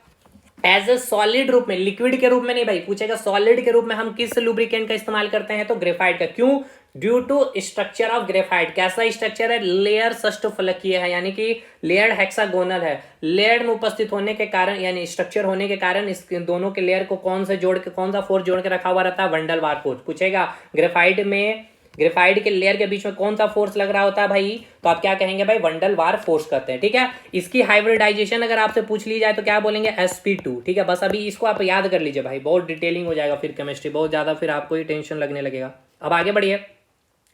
लेड पेंसिल में, यानी कि सीसा पेंसिल में लेड क्या होता है, 0% होता है, याद रखिएगा। ड्राई सेल, देखिए ड्राई सेल का, हाँ ये रहा ड्राई सेल। देखिए ड्राई सेल का जो फिगर देख रहे हैं ये आपका कैथोड है। ये जो कैथोड है आपका, ध्यान रखिएगा, ये जो आप कैथोड देख रहे हैं ये कार्बन इलेक्ट्रोड होता है, ठीक है। कार्बन के इलेक्ट्रोड होते हैं। और ये जो बीकर देख रहे हैं इसमें जिंक एनोड होता है और मैग्नीशियम डाइऑक्साइड के चूर्ण है, ठीक है। तो वही बात यहाँ पे लिखा गया है कि जो ड्राई सेल में जो कैथोड है वो किसके बने होते हैं, कार्बन के बने होते हैं। देखिए यहाँ पे लिखा, बनाया भी है, कार्बन का बना होता है ये आपका कैथोड। तो आपसे ये कई बार पूछा गया है एग्जाम में कि जो ड्राई सेल है, ये इलेक्ट्रिसिटी में हम लोग पढ़ेंगे ड्राई सेल वगैरह सारा, जितने भी बैटरी वगैरह है। तो ड्राई सेल में जो इलेक्ट्रोड होता है वो किसका बना होता है सर, कार्बन के बने होते हैं। किसके बने होते हैं, कार्बन के बने होते हैं। कैथोड पॉजिटिव चार्ज, एनोड के ऊपर नेगेटिव, एनोड में एन आता है इसीलिए नेगेटिव, याद रखिएगा ऐसे भी, ठीक। देखिए यहाँ पर लिखा गया है, ड्राई सेल में ग्रेफाइट का यूज किया जाता है। पूछेगा ग्रेफाइट का यूज कहाँ कहाँ, तो as a lubricant, solid lubricant की तरह। और हम लोग कहाँ पे, ड्राई सेल में कैथोड के में यूज करते हैं, ग्रेफाइट का यूज करते हैं। और जो कैथोड ड्राई सेल में जो होता है वो किसका बना होता है भाई, कार्बन का बना होता है, ठीक है। कैथोड में क्योंकि यह केमिकल रिएक्शन में भाग लिए बिना विद्युत का संचालन करता है, ठीक है। कैथोड में यूज किया, अच्छा एक बात को समझिए, देखिए ड्राई सेल में ग्रेफाइट का यूज किया जाता है, कैथोड में ये मेनली जो कैथोड देख रहे हैं इसमें क्या भाई, कार्बन इलेक्ट्रोड है, यानी कि ग्रेफाइट है भाई। ग्रेफाइट मतलब क्या, कार्बन का एक रूप है। क्यों किया जाता है, क्योंकि यह केमिकल रिएक्शन में भाग लिए बिना ही, रिएक्शन में बिना पार्टिसिपेट किए भी यह विद्युत का संचालन करता है due to presence of free electron. Clear है भाई, चलिए। अब यहाँ पे एक आपसे पूछेगा आर्टिफिशियल ग्रेफाइट कैसे बनाया जाता है, बहुत वेरी वेरी इंपॉर्टेंट, एनसीईआरटी का ये सब लाइन है। कोक बुझा कोयला ले लीजिए और जब आप उसको सिलिका से या SiO2, ठीक है, SiO2 से जब आप रिएक्शन कराएंगे 3500 डिग्री सेल्सियस, ये टेम्परेचर भी पूछता है आपसे, तब जाके आपका आर्टिफिशियल ग्रेफाइट बन जाता है, ठीक है, आपको मिलता है। यहाँ तक चीजें क्लियर है। इसका अगर आपको अपेक्षिक घनत्व तो पूछ ले, यानी कि रिलेटिव डेंसिटी पूछ ले, कितना होता है, 2.25 होता है, याद रखिएगा। हीरा से ये हल्का होता है। इसको भी आप जब, अगर आप देखना है कि ये प्योर ग्रेफाइट है कि नहीं भाई, इसको भी जब आप कंबशन करेंगे, जलाएंगे, तो भाई कौन सा गैस रिलीज होगा, तो CO2 गैस ही रिलीज होगा। इसका मेल्टिंग पॉइंट क्या होता है, उच्च होता है, ठीक है, हाई होता है। मेल्टिंग पॉइंट कैसा होता है, तो हाई होता है, ठीक है। ये सब चीजें, ये कैसा होता है भाई, ट्रांसपेरेंट होता है। ये पॉइंट याद रखिएगा, ये क्वेश्चन पूछा आपसे एग्जाम में, ये कैसा होता है, ट्रांसपेरेंट, यानी कि पारदर्शी होता है। तो ये 2-3 पॉइंट केवल आपको नोट डाउन कर लेना है जो यहाँ पे नहीं है, क्योंकि एग्जाम में पूछा गया, इसलिए मैं यहाँ पे आपको मेंशन कर दे रहा हूँ। एक पॉइंट और याद रखिएगा, ग्रेफाइट से इसको हम लोग काला सीसा के नाम से भी जानते हैं, ठीक है। इसको हम किस नाम से जानते हैं, ब्लैक सीसा को क्या बोलेंगे भाई, लेड, ठीक है। काला सीसा भी इसको हम बोलते हैं, ठीक है, काला सीसा के भी नाम से जानते हैं। अब ग्रेफाइट का यूज एक बार सुन लीजिएगा फटाफट, ठीक है, यूज सुन लीजिए, हालांकि मैंने बता दिया। इसको हम सॉलिड स्नेहक यानी कि सॉलिड लुब्रिकेंट की तरह भी यूज करते हैं हेवी मशीन में। इलेक्ट्रोड को बनाने में, ड्राई सेल में जो इलेक्ट्रोड है इसी का बना होता है, शुष्क सेल का। विद्युत मोटर में जो ब्रशेस होता है ना, वो भी कार्बन के ब्रश, जो ब्रश होता है वो भी कार्बन के बनाए जाते हैं, ठीक। पेंसिल का जो लेड है वो बनाने में। और एक आपका न्यूक्लियर रिएक्टर में मैंने बता रखा, वैसे आपने न्यूक्लियर रिएक्टर में मॉडरेटर के बारे में मैंने बताया, इसका काम क्या है भाई, न्यूट्रॉन की जो स्पीड है उसको स्लो करना। तो ये मॉडरेटर जो है, यानी कि हिंदी में इसको कहते हैं मंदक।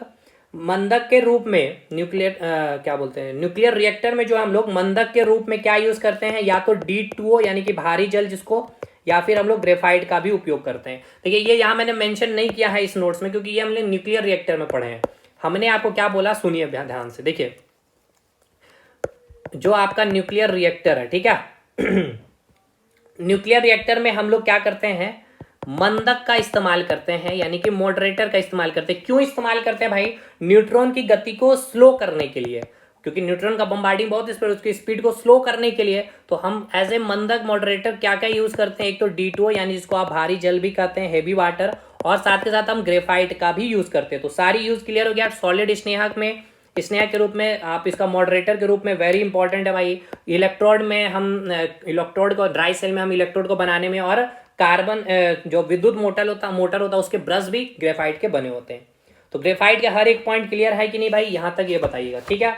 सब कुछ समझा दिया मैंने, समझ में आ गया ग्रेफाइट भी। चलिए अगला अब हम लोग देखेंगे फुलिरीन के बारे में, ठीक है। फुलिरीन के बारे में, ये रहा आपका फुलिरीन।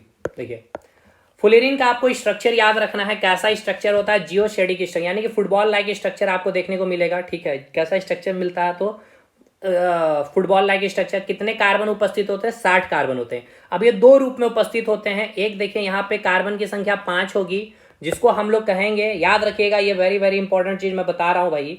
यह आपको दो रूप में मिलेगा। एक आपको जिसको क्या कहेंगे भाई? उसको हम लोग कहेंगे पेंटागोनल। 5 कार्बन है इसलिए हम इसको कहेंगे पेंटागोनल। और यहाँ पे 6 कार्बन, देखिए 1 2 3 4 5 6, तो इसको हम कहेंगे हेक्सागोनल, ठीक है। तो ऐसे कितने होंगे भाई? 20 होंगे, ठीक है। ऐसे हेक्सागोनल कितने मिलेंगे? 20 होंगे।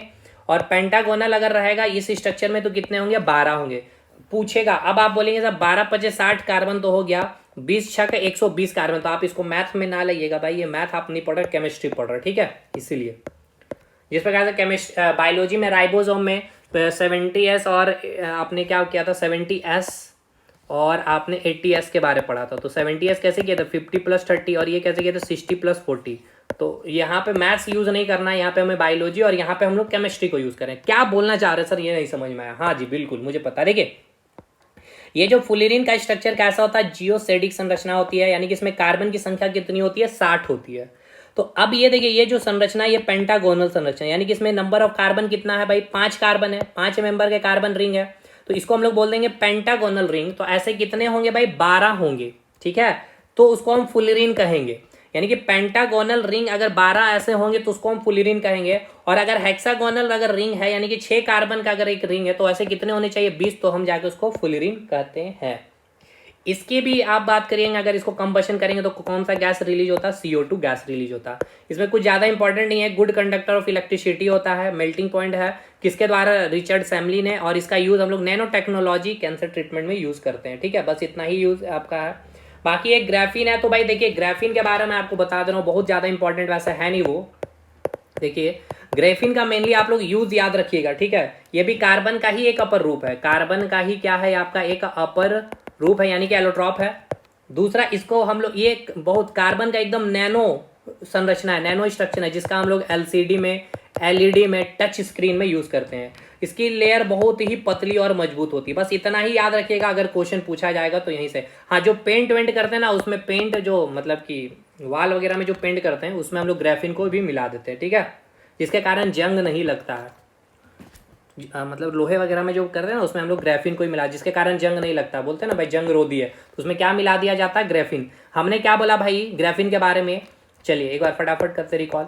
ये भी कार्बन का क्या है? एक एलोट्रॉप है। दूसरा बहुत ही पतली और मजबूत होती है, आप जंग रोधी के रूप में आप इसको पेंट में इस्तेमाल कर लेते हैं। इसका यूज़ हम लोग, इसकी लेयर बहुत पतली होती है, जिस कारण हम लोग इसका यूज LCD में, टच स्क्रीन में, LED वगैरह में हम लोग इस्तेमाल कर लेते हैं। बस इतना आपको करना है। तो देखिए भाई आपने कार्बन एंड इट्स कंपाउंड उसके जो फ्री फॉर्म में, अब देखिए जैसे कंपाउंड के रूप में आपको मिलेगा, तो देखिए कार्बन जब ऑक्सीजन के साथ कंबाइन करेगा तो CO2 बनाएगा। तो CO2 का सारा चीज यहाँ पे एक जगह करके, तो ये हम लोग भाई एक जगह करके पढ़ेंगे। फिर हाइड्रोजन के साथ कंबाइन करेगा तो मीथेन बनाएगा। तो भाई मीथेन का हम लोग एक एक प्रॉपर्टी सब चीज पढ़ेंगे। तो ये अलग पार्ट हो गया एक, ठीक है। ये कार्बन एंड इट्स कंपाउंड में ही पढ़ते हैं वैसे, लेकिन आज हम लोगों का जो टारगेट था भाई कार्बन और उसके जो फ्री स्टेट में जो एलोट्रॉप्स है उसके पूरी जानकारी मैं आपको दे दूं, ठीक है। जैसा ये मेनली हम आपको ऑर्गेनिक केमिस्ट्री में पढ़ाते हैं, ठीक है। तो ऑर्गेनिक केमिस्ट्री में कर देंगे, और ये नोट्स आपका एज इट इज अपलोड होगा इसी चैप्टर में, कार्बन एंड कंपाउंड में ही, ठीक है ना भाई। तो परेशान मत होइएगा आप लोग एकदम। चलिए तो ये हो गया पूरा फास्फोरस तक। चलिए तो इसको आप लोग बहुत डिटेल, क्योंकि इसमें हमने अपडेट करनी है चीज़ें, इसलिए मैं आपको नहीं करवा रहा हूँ, क्योंकि इसमें मैंने बहुत कुछ अपडेट कर दिया। ऑर्गेनिक केमिस्ट्री का मैं एक अलग पार्ट ही कर दिया हूँ, ठीक है। अब ऑर्गेनिक केमिस्ट्री में कम से कम 8-9 क्लासेस में लेने वाला हूँ। तो अगर आप लगता है तो एप्लीकेशन में आ जाइए हमारे साथ, पढ़ के देखिए भाई, बहुत शानदार में एकदम बेसिक से उठा करके एकदम हम शिखर तक लेके चलने वाले हैं। तो कार्बन एंड इट्स कंपाउंड में आपने देख लिया कार्बन और उसके सारे एलोट्रॉप्स के बारे में। मिलते हैं अब हम लोग अगले वीडियो में, तब तक के लिए धन्यवाद।